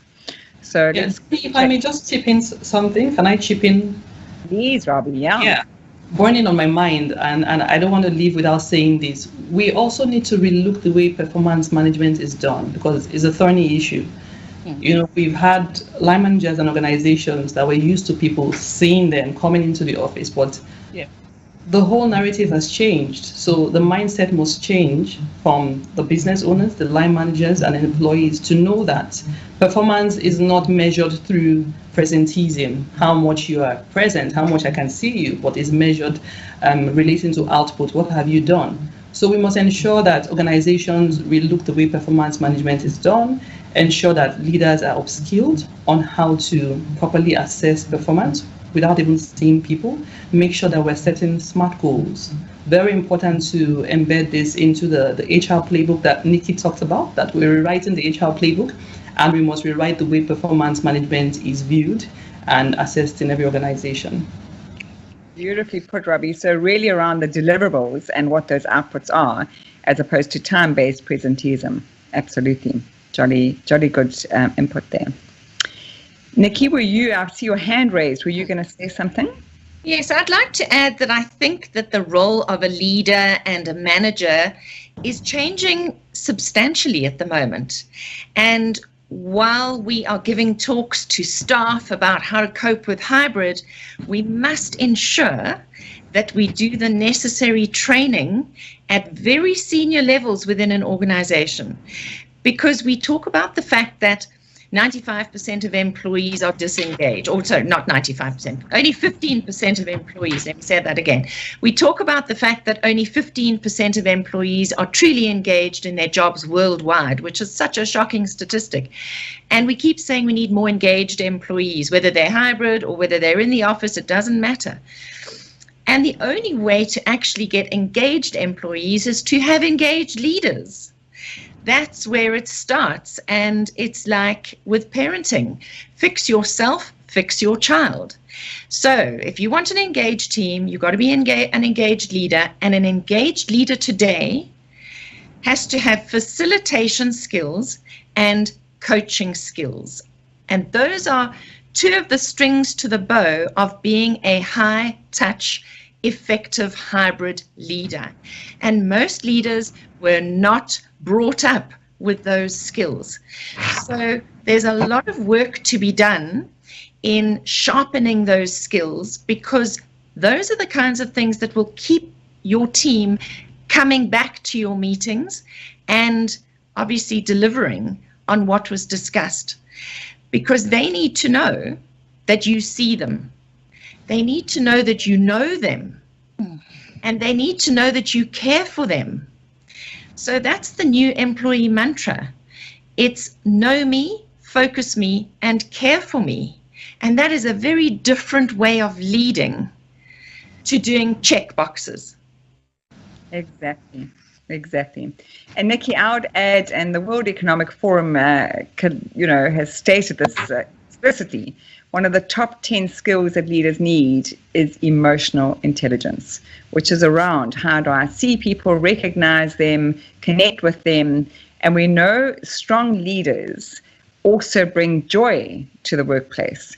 So, and we know that teams who are really working in a state of joy and contribution and value add are 33% more productive. So it's really all in the realm we're speaking about. Yeah. To add something, Joni, there was, we're talking about how to attract people, and we attract people with skills. We're looking for skills. We're looking for knowledge.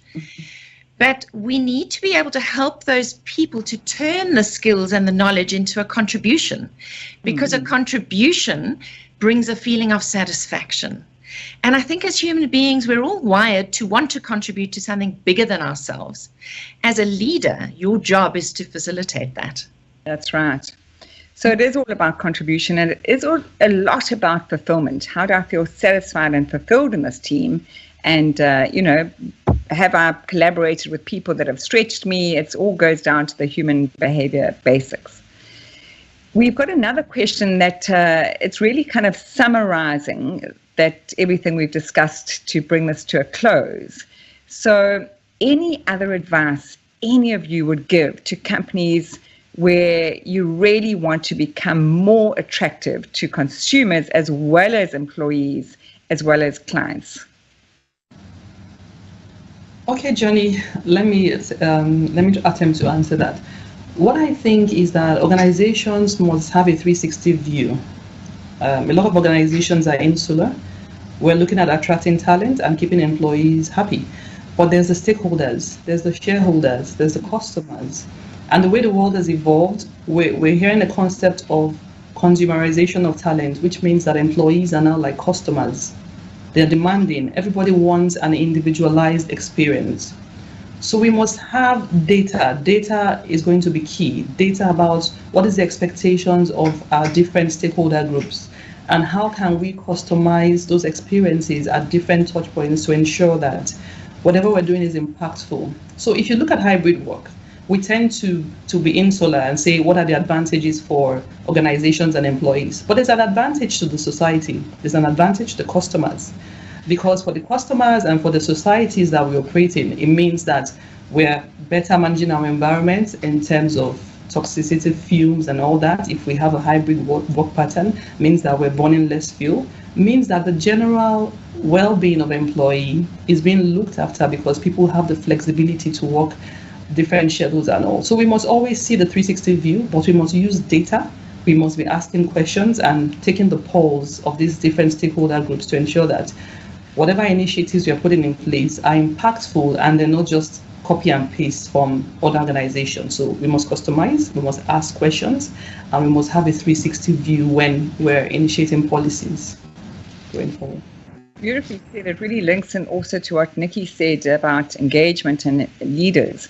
So leaders using data, it's vastly different, isn't it? What are my customers needing, as well as what are my employees needing, as well as, what are, my suppliers needing. So on the value chain, people that we're providing to and people we're buying from. So that whole 360 degree that Robbie's just spoken about is such an excellent point. Dr. Mavis, your point on the 360, so customers, clients, suppliers, employees. So I think for me, it's the issue of be a good citizen as an organization, right? Good corporate governance. That means you're taking care of all your stakeholders internally and externally. Do what you said you will do for your employees and do what you said you will do for your suppliers. Do what you said you will do for your customers. Just be a good a good citizen as an organization. Yes, and I think employees, culture fit and you're being attracted to organizations. The being a good citizen is also around, what are you doing with your effluent, mining, what are you doing with your toxic substances? So climate impact and the environment impact is huge. And employees looking to where they want to work and where they want to contribute are also looking in that 360 degrees. What is the impact of that organization on the environment, the climate, and the other stakeholders? Nikki, do you have a view or another point to add? I do, and I think it's linked exactly to what Dr. Mavis has just said. Being a good citizen. What does that mean? Well, you can't be a good citizen if you don't listen and if you don't ask a lot of questions.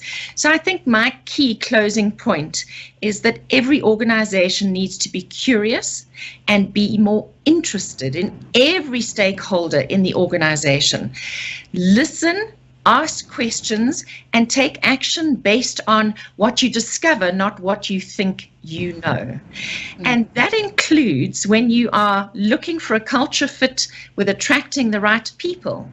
Ask a lot of questions. If someone says, I love working with people, well, what is it that you love about working with people? Don't just tick the box, well, they love working with people. You've got to get behind that answer to really find out what makes somebody tick. Because if you know what makes them tick, you can find the culture fit or not. And that's important. Seems like there's a beautiful thread of curiosity here and asking the right questions. And making sure that we are all agile as leaders of organizations so that we can see the trends, we can see the needs, we can make sure that we, have that 360-degree view that Rabi so beautifully spoke about. So that brings us to the end of this magnificent session. I think the four of us could chat for another hour or two, but I'd love to thank each of you, Dr. Mavis, Nikki, and Rabi, for your incredible contributions. You've made me think, which is superb. This is the 2022 Top Empowerment Conference, and we can't wait to see more people on the next session. So thank you very much. It was a pleasure to be here. Thank you, everyone.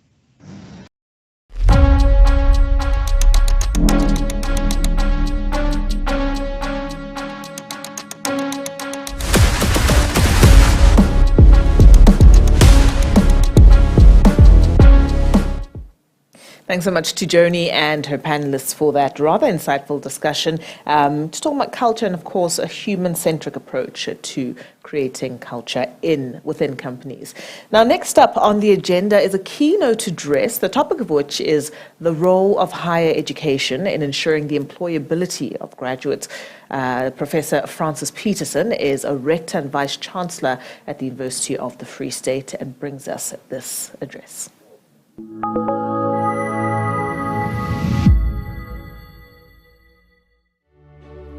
The University of the Free State is one of the oldest institutions of higher education in South Africa.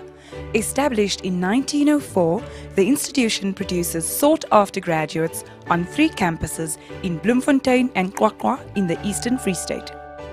Through the years, the university has grown to more than 40,000 undergraduate and postgraduate students spread across 7 faculties.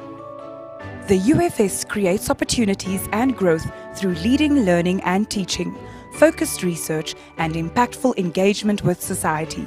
Situated in the heart of South Africa, our character of caring and diversity translates into an outstanding university experience.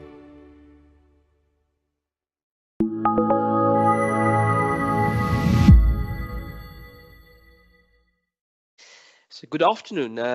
This afternoon I'm going to talk about the role of higher education in ensuring the employability of graduates. Now, there's little doubt that one of the major challenges facing South Africa today is our high rate of unemployment. For the past year or so, it has fluctuated around an alarming 35%, rising by almost 10% over the past 4 years. But even more disturbing is the staggering unemployment rate of our South African youth, currently estimated at around 65% for those aged between 15 and 24. So our youth unemployment rate has rightfully been called a national crisis, and it is something that all sectors of society need to address urgently. I would in fact say all sectors of the economy needs to address urgently. It also begs the question, what is the role of the higher education sector? What is the role of universities? Are we producing enough graduates? And very importantly, are they the right fit for the current job market? Allow me for the next few minutes to share with you some perspectives on the role of higher education institutions in ensuring the employability of our graduates, illustrating it with practical examples of what we are doing at the University of the Free State. Over the past few years, there has been an important shift in focus in South Africa from gaining access to higher education. There was a lot of emphasis on trying to expand access into the higher education sector. And that shift has moved from access into higher education to ensuring success of our students. The announcement by the South African government of subsidized free higher education tuition for students from poor and working class families towards the end of 2017 has effectively opened up higher education to many who have been excluded due to financial constraints in the past.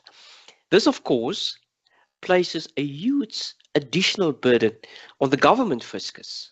And Minister Blade Nzimande recently revealed that close to 77% of university students and 98% of TVET college students rely on government funding.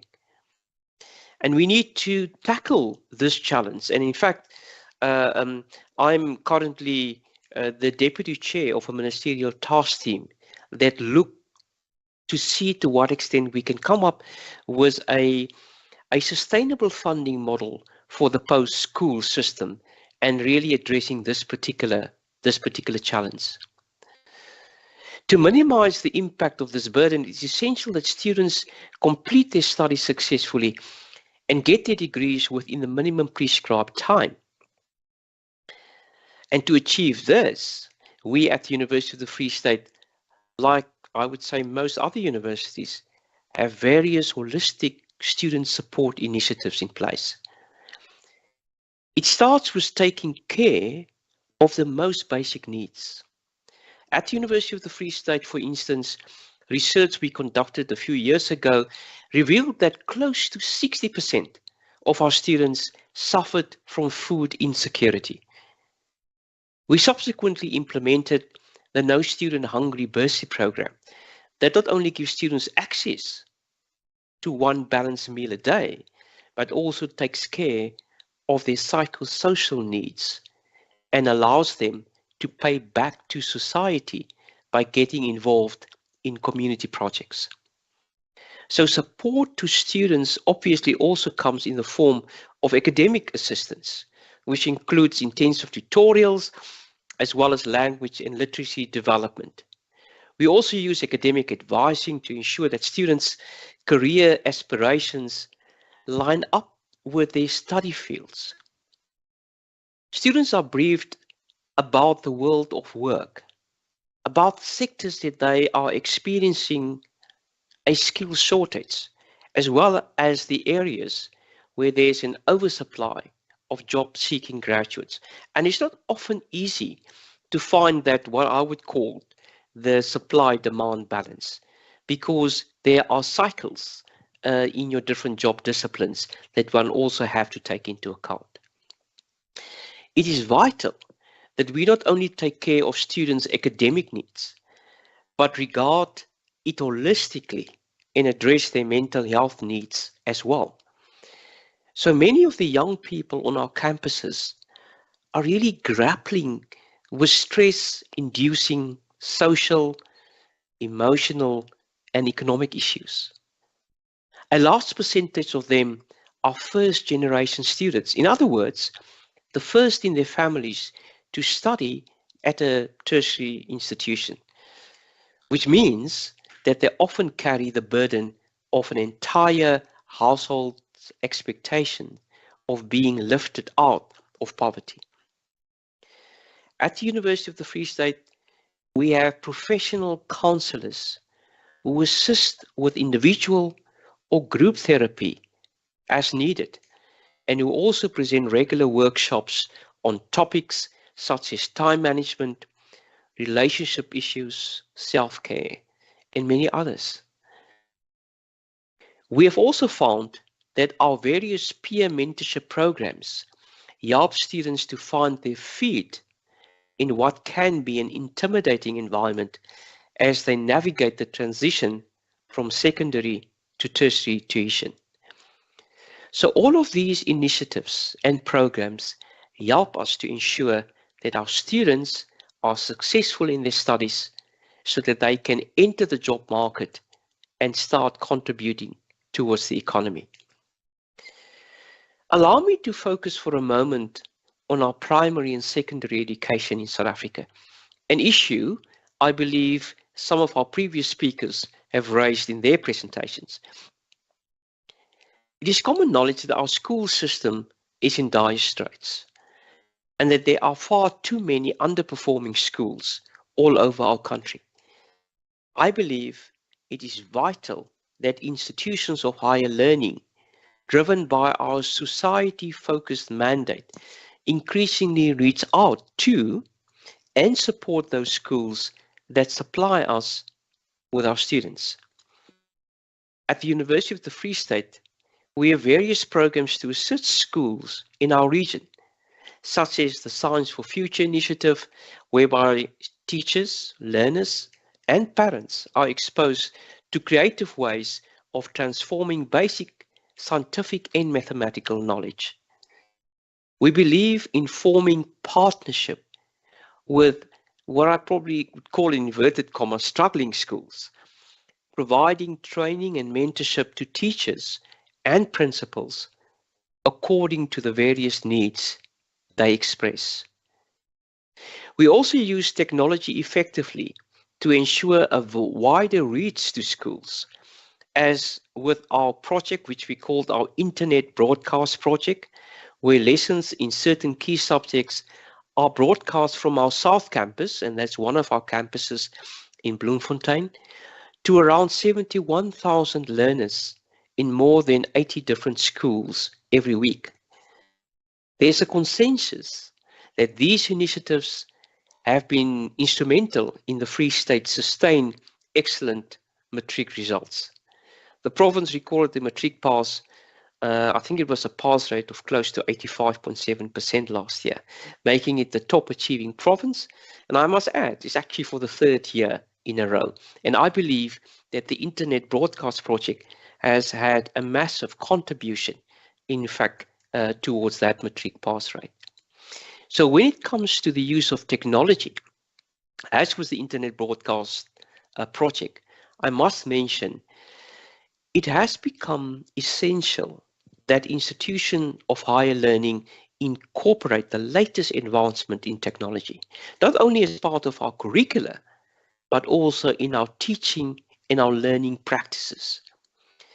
COVID-19 has highlighted the importance of creating a robust education system that are able to harness information and communication technology to strengthen their ability to function in the face of the unexpected. Digitalization at higher education institutions has become inevitable, and in fact, I would say crucial, not only because of the greater flexibility, the convenience, and the learning options it creates, but because digital processes are a core element in preparing students for a dynamic world in which technology takes the center stage. So to prepare our graduates for this ever-evolving world of work, technology and digitalization must form an integral part of our operations, our communications, our curricula, and also our tuition methods. Most of our leading public universities have embraced this reality, and at the University of the Free State, we have initiated a digitalization plan, digitalization strategy, which is a comprehensive strategy to harness the rapid development in technology to the benefit of our students, our staff, and institution to optimize our learning, our research, collaboration, and our decision making. The process of delivering the kind of graduate who has the characteristics, the skills, and makeup required by the job market is similarly an ever-evolving process. Over the years, our graduate attributes at the University of the Free State have moved away from a singular focus on academic competence to also include aspects such as critical thinking, problem solving, ethical reasoning, civic engagement, and entrepreneurship. In a world that has experienced unprecedented and rapid technological development in recent years, obviously enhanced, or I would say probably fast-tracked by COVID-19, these attributes are becoming increasingly sought after in modern-day workplace environments. I believe the role of the university is not only to equip students with skills, but also to help them think independently and creatively, and to develop entrepreneurial mindsets. Our curriculum and co-curriculum programs and activities are carefully structured towards instilling these values and characteristics in our students. For those who think that qualifications in social sciences and the humanities have become redundant, and that we should only focus on fields such as physical sciences, perhaps engineering and technology, this could not be further from the truth. In a world that is becoming increasingly technological, we more than ever need experts who are skilled in those aspects that set us apart as humans, and that can never be replaced by machines or technology. Collaboration is another aspect that has become more important than ever before. To ensure that academic programs remain relevant and meet industry needs, it is vital that institutions of higher learning maintain close collaboration with the industry, the private sector, commerce, government, and also non-governmental organizations. At the University of the Free State, we have several valuable and long-standing relationships with the partners that are representing those sectors across various study fields, who not only provide essential internships and bursaries, but also keep us abreast of the requirements of those sectors. Various reputable industry role players form part of our faculty and also our departmental advisory boards, assisting us in continuously updating our curricula to ensure that they reflect the latest trends and developments. In an increasingly interdependent and globalized environment, it is also vital that we deliver graduates who are global citizens, having a thorough understanding of the larger challenges that face our region, our continent, and our world.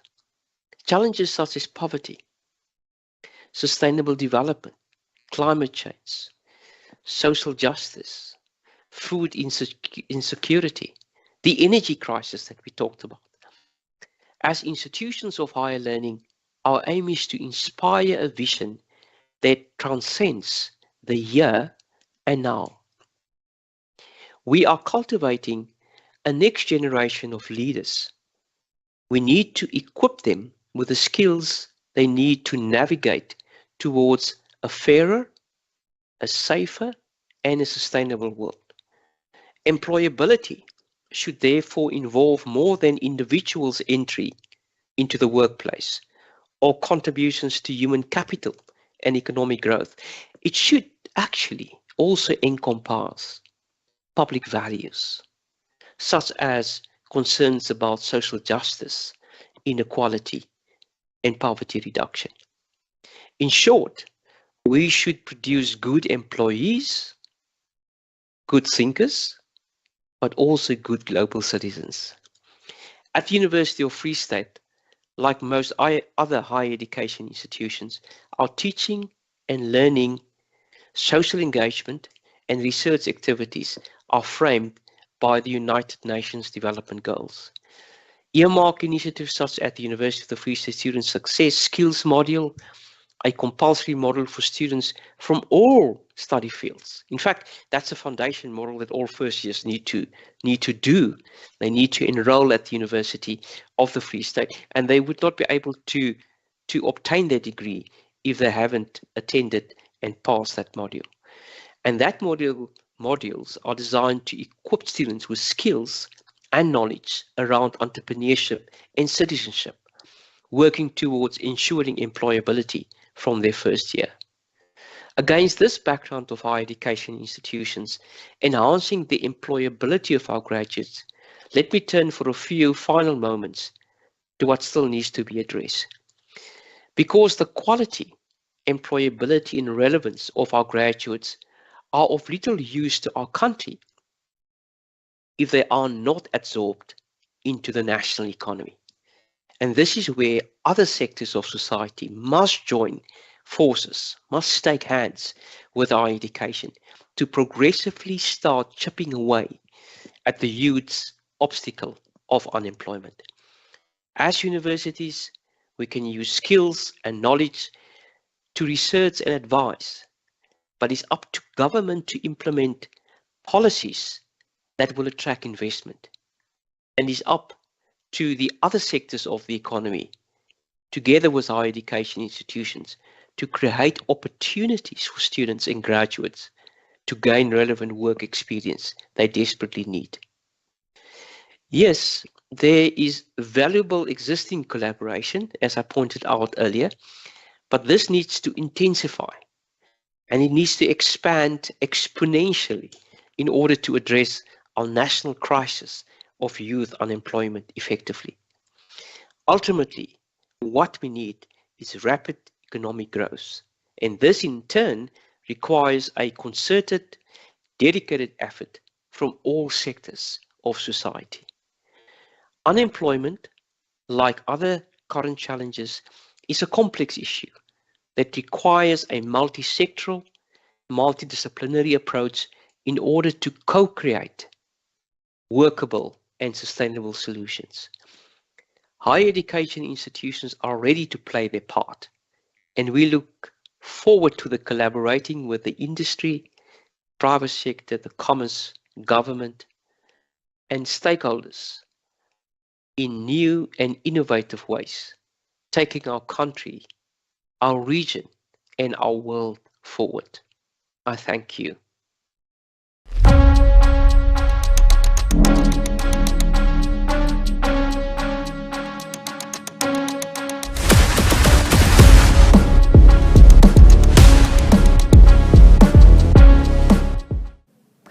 Well, thank you to Professor Francis Peterson for that insightful address, and of course calling for urgent and decisive action if we're going to solve the matter, or the issue rather, of youth unemployment in South Africa. Next up on our agenda is a panel discussion which looks at advancing transformation through skills development in South Africa. Our moderator for that discussion is Lumko Mthimde, who's a special advisor to the Minister in the Presidency. Take it away, Lumko. As I turn up the collar on my favorite winter coat, this wind is blowing my mind. A broken bottle top, a summer's disregarding our kung fu nawazi. That's why I want you to know I'm starting with the man in the mirror. Oh yeah, I'm asking him to change his ways. Oh, that no message could have been any clearer. If you want to make the world a better place, take a look at yourself and make that change. So again, a little good makes big change. So we created Hollard Changemaker. Volunteer to do good and you could earn back some of your premium. Good day to everyone joining us today for another powerful session about transforming the African economy. In this session with our esteemed panelists, we will be discussing advancing transformation through skills development in South Africa. My name is Lumko Mtimde, and I'm the former special advisor in the presidency, and I do some work with Centec currently as part of my retirement. And from the panel, we are joined by Paula Mendes, who is the Group HR Manager at the Hollard, responsible for skills, economic empowerment, and organizational development. And we also have Dr. Feleng Yende, the CEO of the Film and Publications and Marketing SITA. And then we have Josh Adler, who is the Vice President, Growth and Entrepreneurship, African Leadership Academy. And we have Sianda, who is the Director at Kunene Makopo Risk Solutions. That's our panel today to assist us in the conversation on advancing transformation through skills development. Without any further ado, let's get onto it with our first question. Just to put a context, Thomas Sankara says we either choose we either choose a champagne for few or drinking water for all. And I think that quotation lays a good foundation for our conversation in terms of advancing transformation through skills development. I will start, maybe let me start with Paula. Transformation is driven through skills development.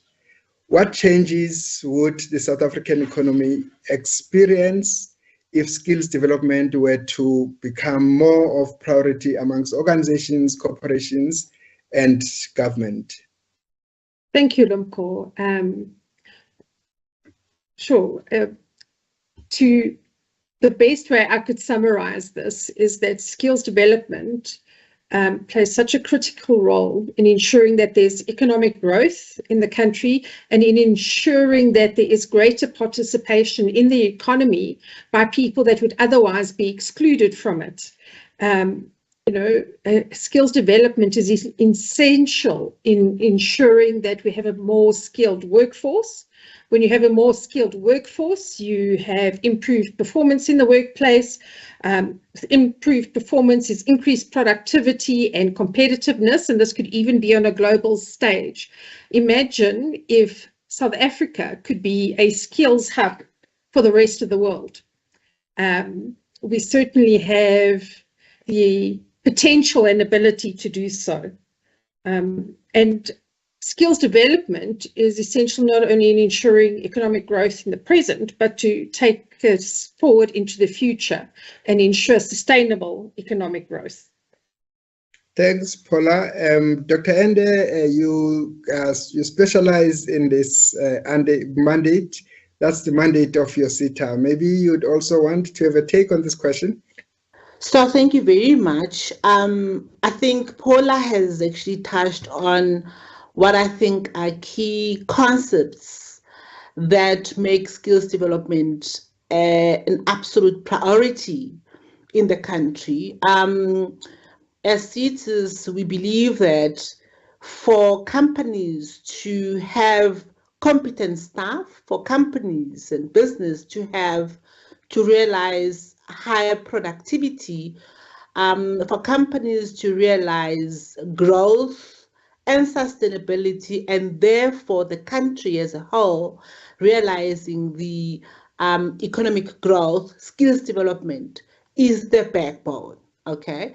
It's not only the backbone of ensuring that there's a economic growth only, but it's a backbone that would actually ensure that transformation happens in workplaces, because with skilled personnel, you will then be able to comfortably and actually productively drive your business. So it is the backbone because we believe that people must occupy positions in business, but they must then occupy and be appointed in senior positions in business because they are competent and they're highly skilled, because every business is actually needing financial sustainability. But I think as a government entity, for us, we stretch it further to say that will then translate into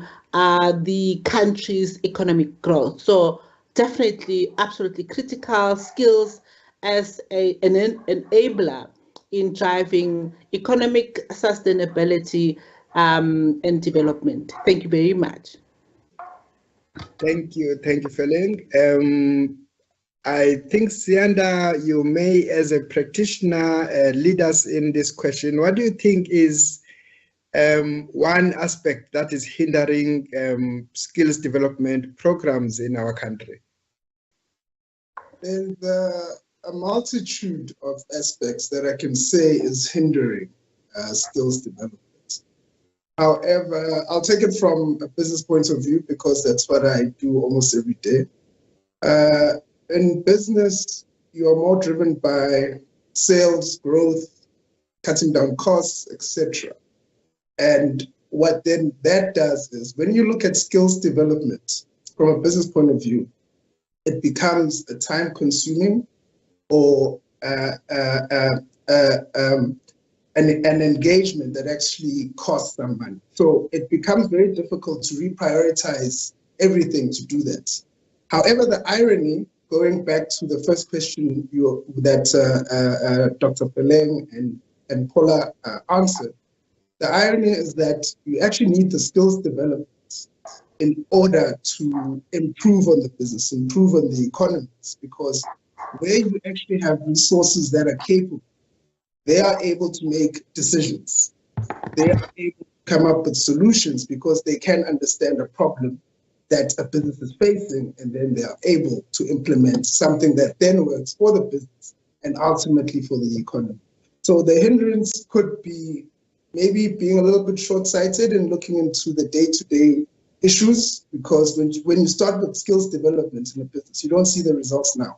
You'll see the results in a few years' time. So that, from a business perspective, I'd say is a hindrance, but then also resources. I mean, if you would like to enter into this program, but you don't have the funds to do skills development, you can be a little bit hamstrung on your ideas. But like I said, ironically, it is what we need, because the better equipped and the better skilled the resources and the communities are, the further we can go in business, in the community, and in the economy. Thanks, Sianda. Josh, do you want to add your voice on what's hindering skills development? Yeah, thank you. And maybe to take a slightly different view to Sianda, who comes from the business world, I come from the world of schools and high school in particular. And I think teachers or people in my sphere would say that the big challenge is we're not creating the opportunity to practice skill, which is different from learning knowledge. And then we're graduating students from all sorts of skill building institutions, and there's no evidence of skill building. There might be evidence of knowledge acquisition. And then we're pushing people into whatever next phase, and they're not sufficiently equipped for maybe Sianda or others in the way that he would expect. So we've got to do better at creating opportunities to practice, those of us that are in the skills development arena. And then I would say we also have to start thinking a little younger. I think we're all hoping for things a little late, and there's a lot of research that now says that high school is the platform actually for transition into the economy. Too few people get to go to university. So if we're going to focus on a phase, I'm certainly an advocate for that being secondary education and investing really deeply there. Thanks, Josh. Now let's talk about ethics. And I'll start with you, Dr. Ende. Does skills development link to ethical code within organizations? Yeah, no, absolutely. I'm actually quite tempted to actually talk about BBBE, because we do have a pillar that speaks to skills development, but that pillar stretches further to the skilling or training of communities wherein we do business. And I think for me, that then becomes quite important in making sure that we understand the business strategy, but we also understand that as part of skilling our own internally, it is important to also have an external view that is looking at taking care of our own, of communities where we actually do business, and therefore becoming good citizens and promoting good citizenship in a country where we actually run business. And I think then there is then a relationship between ethics and skilling from that perspective. But then secondly, we have a tendency to, and business in particular, because I'm from business, I've headed up transformation at BHP Billiton before I took up my position. I was a senior executive there for Southern Africa and many other companies where I actually worked before that position. There's a tendency in business to look at workplace skills plan as a tick box exercise. Okay. Companies, we have a tendency to wait until 2 weeks before submission. But companies that do invest in strategic planning sessions where they would actually say they have a Bosberad or they have got a breakaway session for a week where they're going to sit and actually ponder on how to grow the business. In that process of growing the business, critically, businesses would then look at operations. What is it that is required to grow the business? Okay. But they would not necessarily stretch that to skills development, to then say, indeed, this is what we need to achieve in order for us to improve our balance sheet, in order for us to realize our target in terms of profit. They would discuss that outside of skills. And when it's time to do WSPs, they forget that WSPs should be directly linked to business development strategy. Why? Because in that strategic discussion, that's where you would be able to say, what is it that we need in terms of competencies? What type of skills do we need? What type of people do we need? That discussion for me is a discussion that is directly linked to skills development for every company. It should not, skills development, the WSP should not be left with your HRD units for them to just complete as a tick box administrative exercise for submission. And as in conclusion, if you look at the country right now, we are having a lot of challenges where a number of companies are battling. You come to state entities, there's a lot of challenges in that in those areas as well. But when you look really at what are the root causes of these challenges, you'd actually realize that one, succession planning is poorly done. It's just, oh, if a lady is leaving in the next 2 years, oh, if she's leaving 18 months, okay, we need to recruit. There's no succession plan. There is no critical conversation that then gets undertaken and be included in the WSP submission. You just get low-level skills that companies would want to train on, and they forget the critical and core skills that play a critical role in building companies. For those to then be thought through and be included in WSP so that when they execute the WSPs, when they roll out those plans, they are rolling out meaningful plans that will be able to pay off later. Things like coaching, things like mentoring, things like a CEO is retiring in the next 3 years, and there is two candidates identified internally for trade should be included in the WSP, so that when as a SETA we look at your WSP, it actually makes a lot of sense from a strategic perspective. And when we're paying back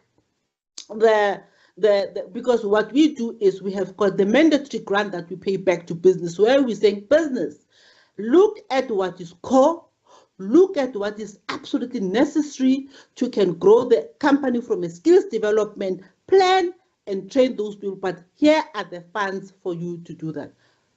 WSPs are just done as a administrative exercise, and I think we need to move from that, because I think it's unethical, because we are almost gambling with people's lives, because then we quickly appoint people into positions that are not ready.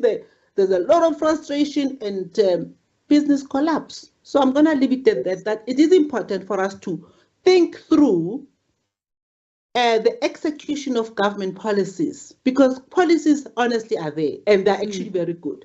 But I don't think that as businesses, we give ourselves times, or they give themselves times to say, how best can we integrate this policy into our organization such that we can then be able to realize the positive outcomes of its execution. So it should not be a painful process to execute government policy, but it should be something that is thought through, and it should be an agenda item on the strategic planning session agenda. Thank you. Thanks, Feling. That was a detailed response. And for our viewers, WSPs is workplace skills plans. Government people like using those. They try to be difficult by not being clear what are they referring to. Josh, do you want to add to the ethical question? The link Sure. between skills development and ethical code.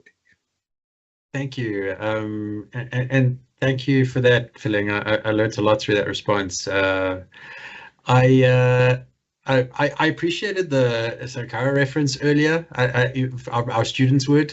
And I think it actually speaks to, I see ethics as a subset of leadership development, as someone who works on that. And maybe just returning to the skills development piece rather than the outcomes, leadership can be taught, or leadership skills can be taught, and they can be practiced, and they can be harnessed and enhanced.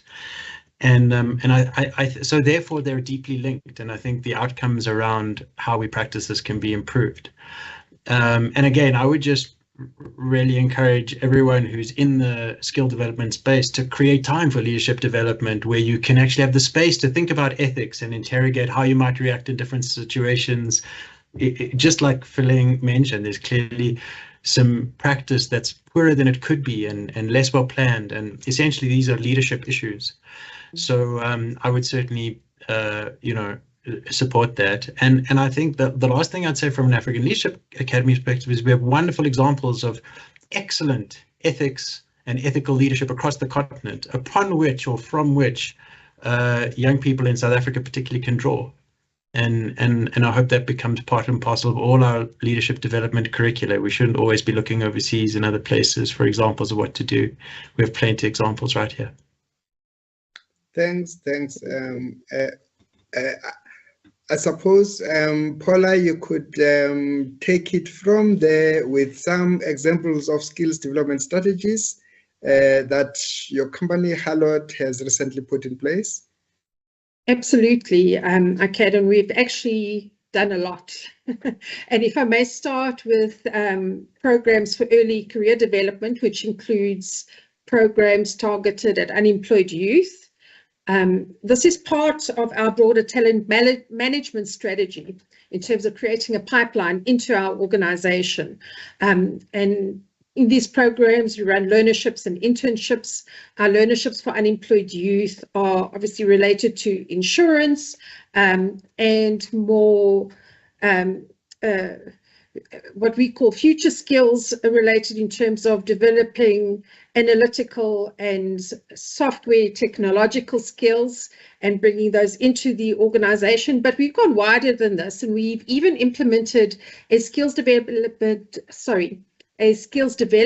program in our motor body repair value chain, where we've taken unemployed youth into skills development programs to create employment opportunities in panel beaters.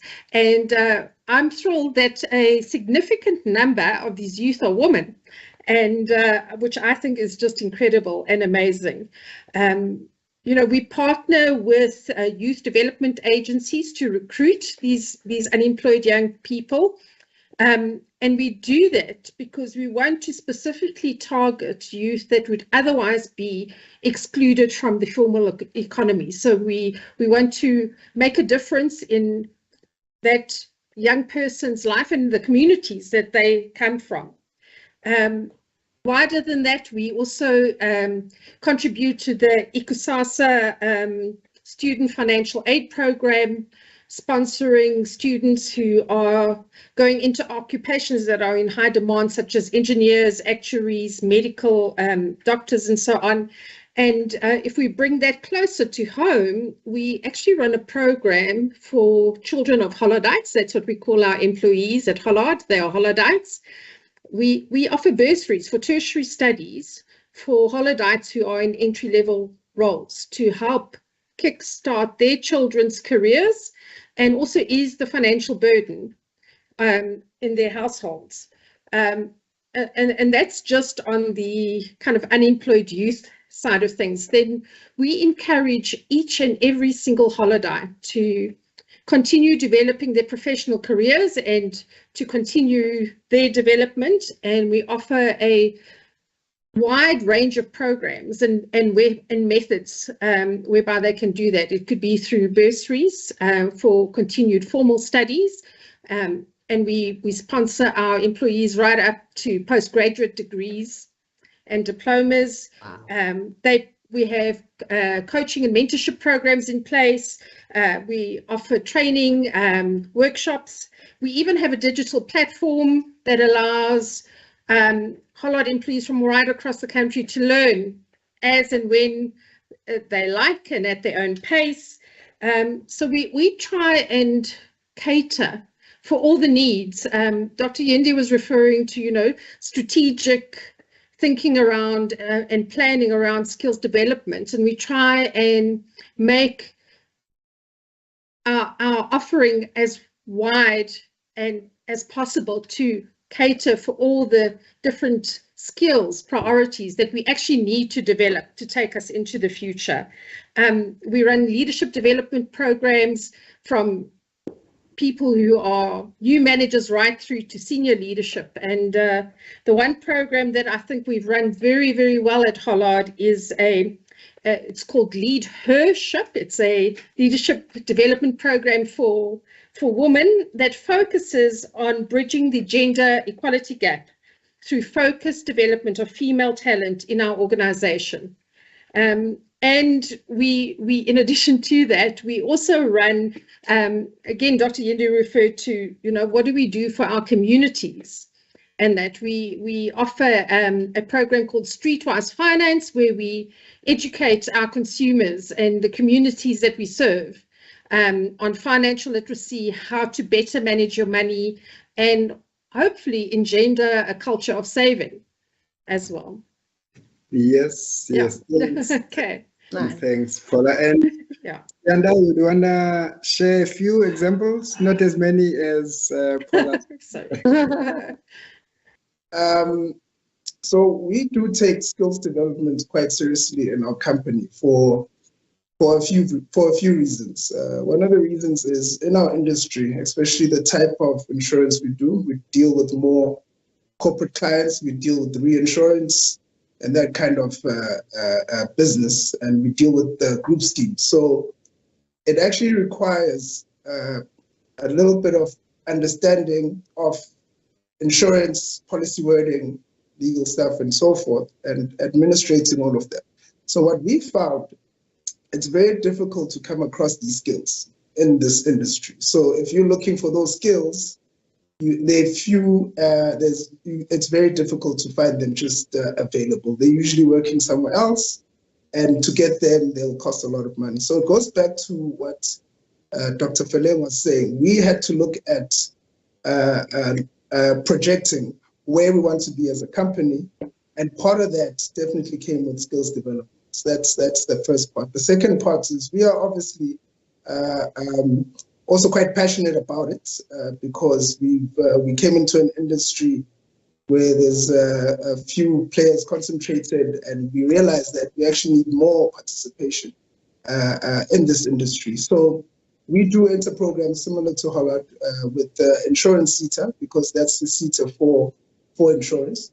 So we do learnerships, we do internships. But what we've noticed in the industry is that a lot of companies, as Feleng has put it, they use it as a tick box. They say, I got so many learners from the SETA tick box, then maybe an internship tick box, and then after that, what happens to them, who knows? And it's similar to what Josh was saying, in the sense that what's also important is, from that point, where do these learners go to then actually experience and develop more in that skill set that they were learning? Because once you start engaging in it practically, it makes a huge difference.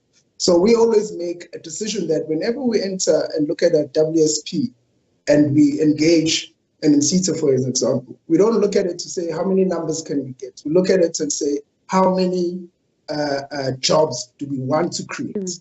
And those are the numbers we go for. So I can say there is a large portion of our staff that actually comes from such programs. Some just who had matric, we've taken them on, they've studied further. And in addition to that, when we have our staff, we always tell them we need to grow with, not that we need to look outside to find stuff. Sorry.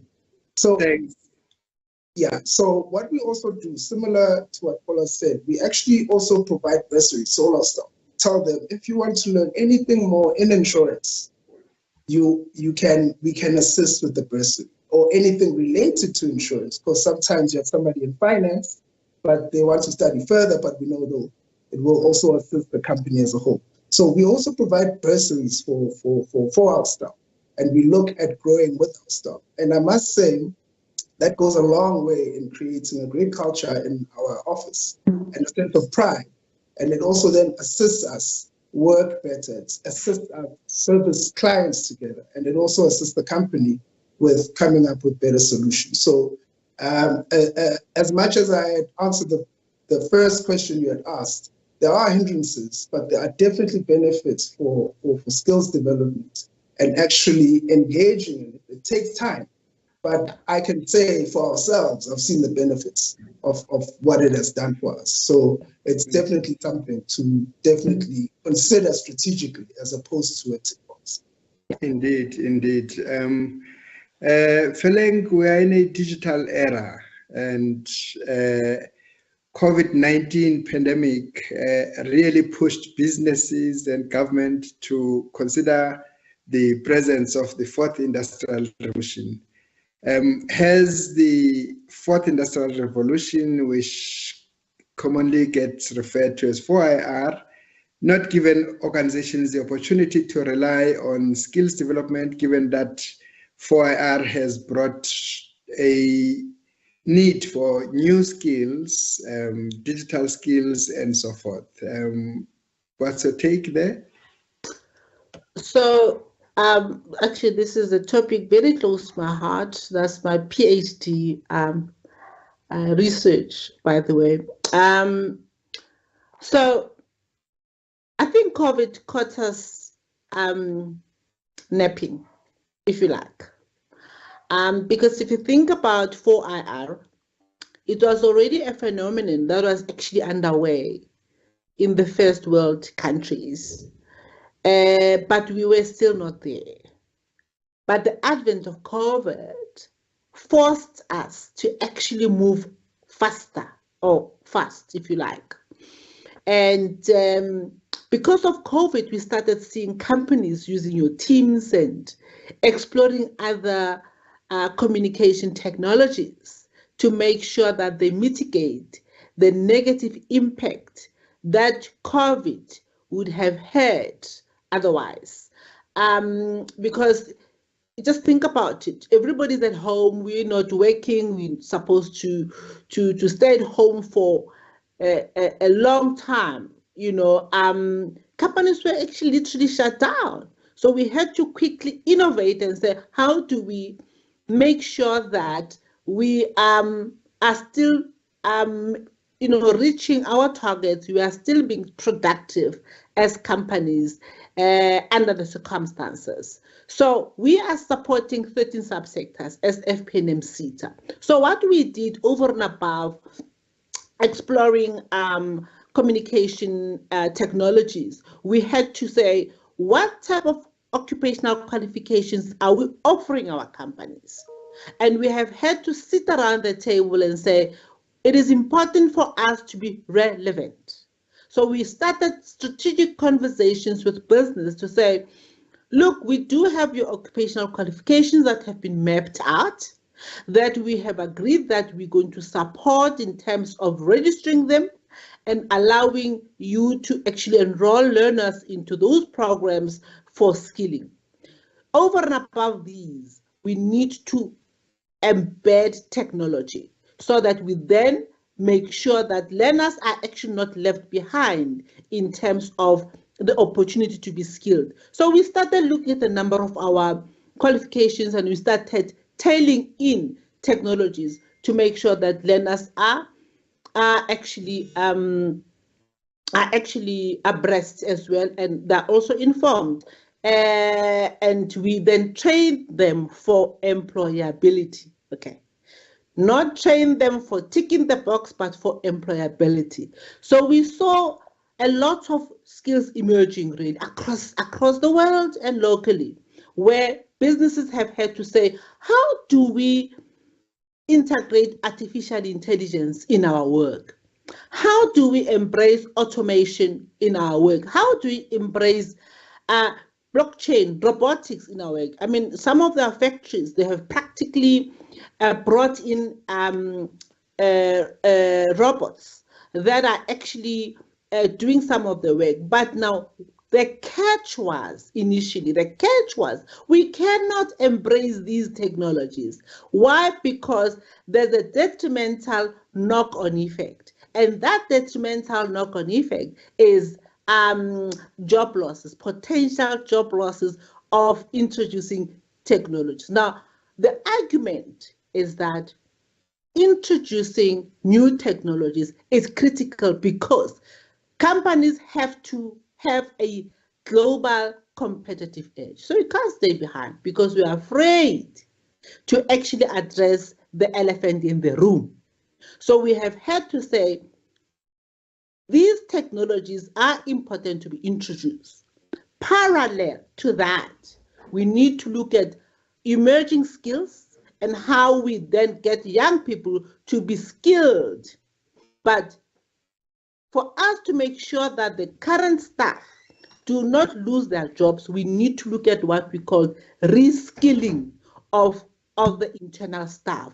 So skilling and reskilling upward, downward was quite important to make sure that there is actually retention of the current staff, but we also make sure that the newly trained young people are employable and therefore are trained in the newly introduced technology. So I think for me, 4RR, it's here. It's no longer something that we are saying, it's something that we need to prepare for. The era of 4IR is now. We are actually beginning to talk about 5IR. So it's good that we are here as a country, and I think the president also, the initiative to come up with 4IR Commission was a great move.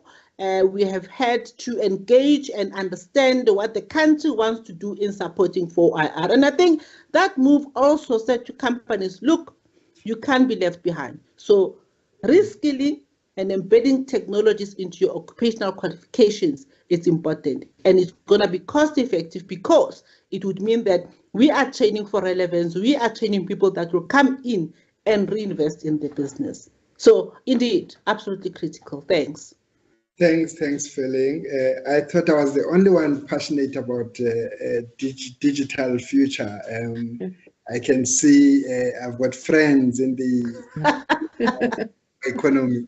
Sianda, do you want to say your take on the digital economy, new skills?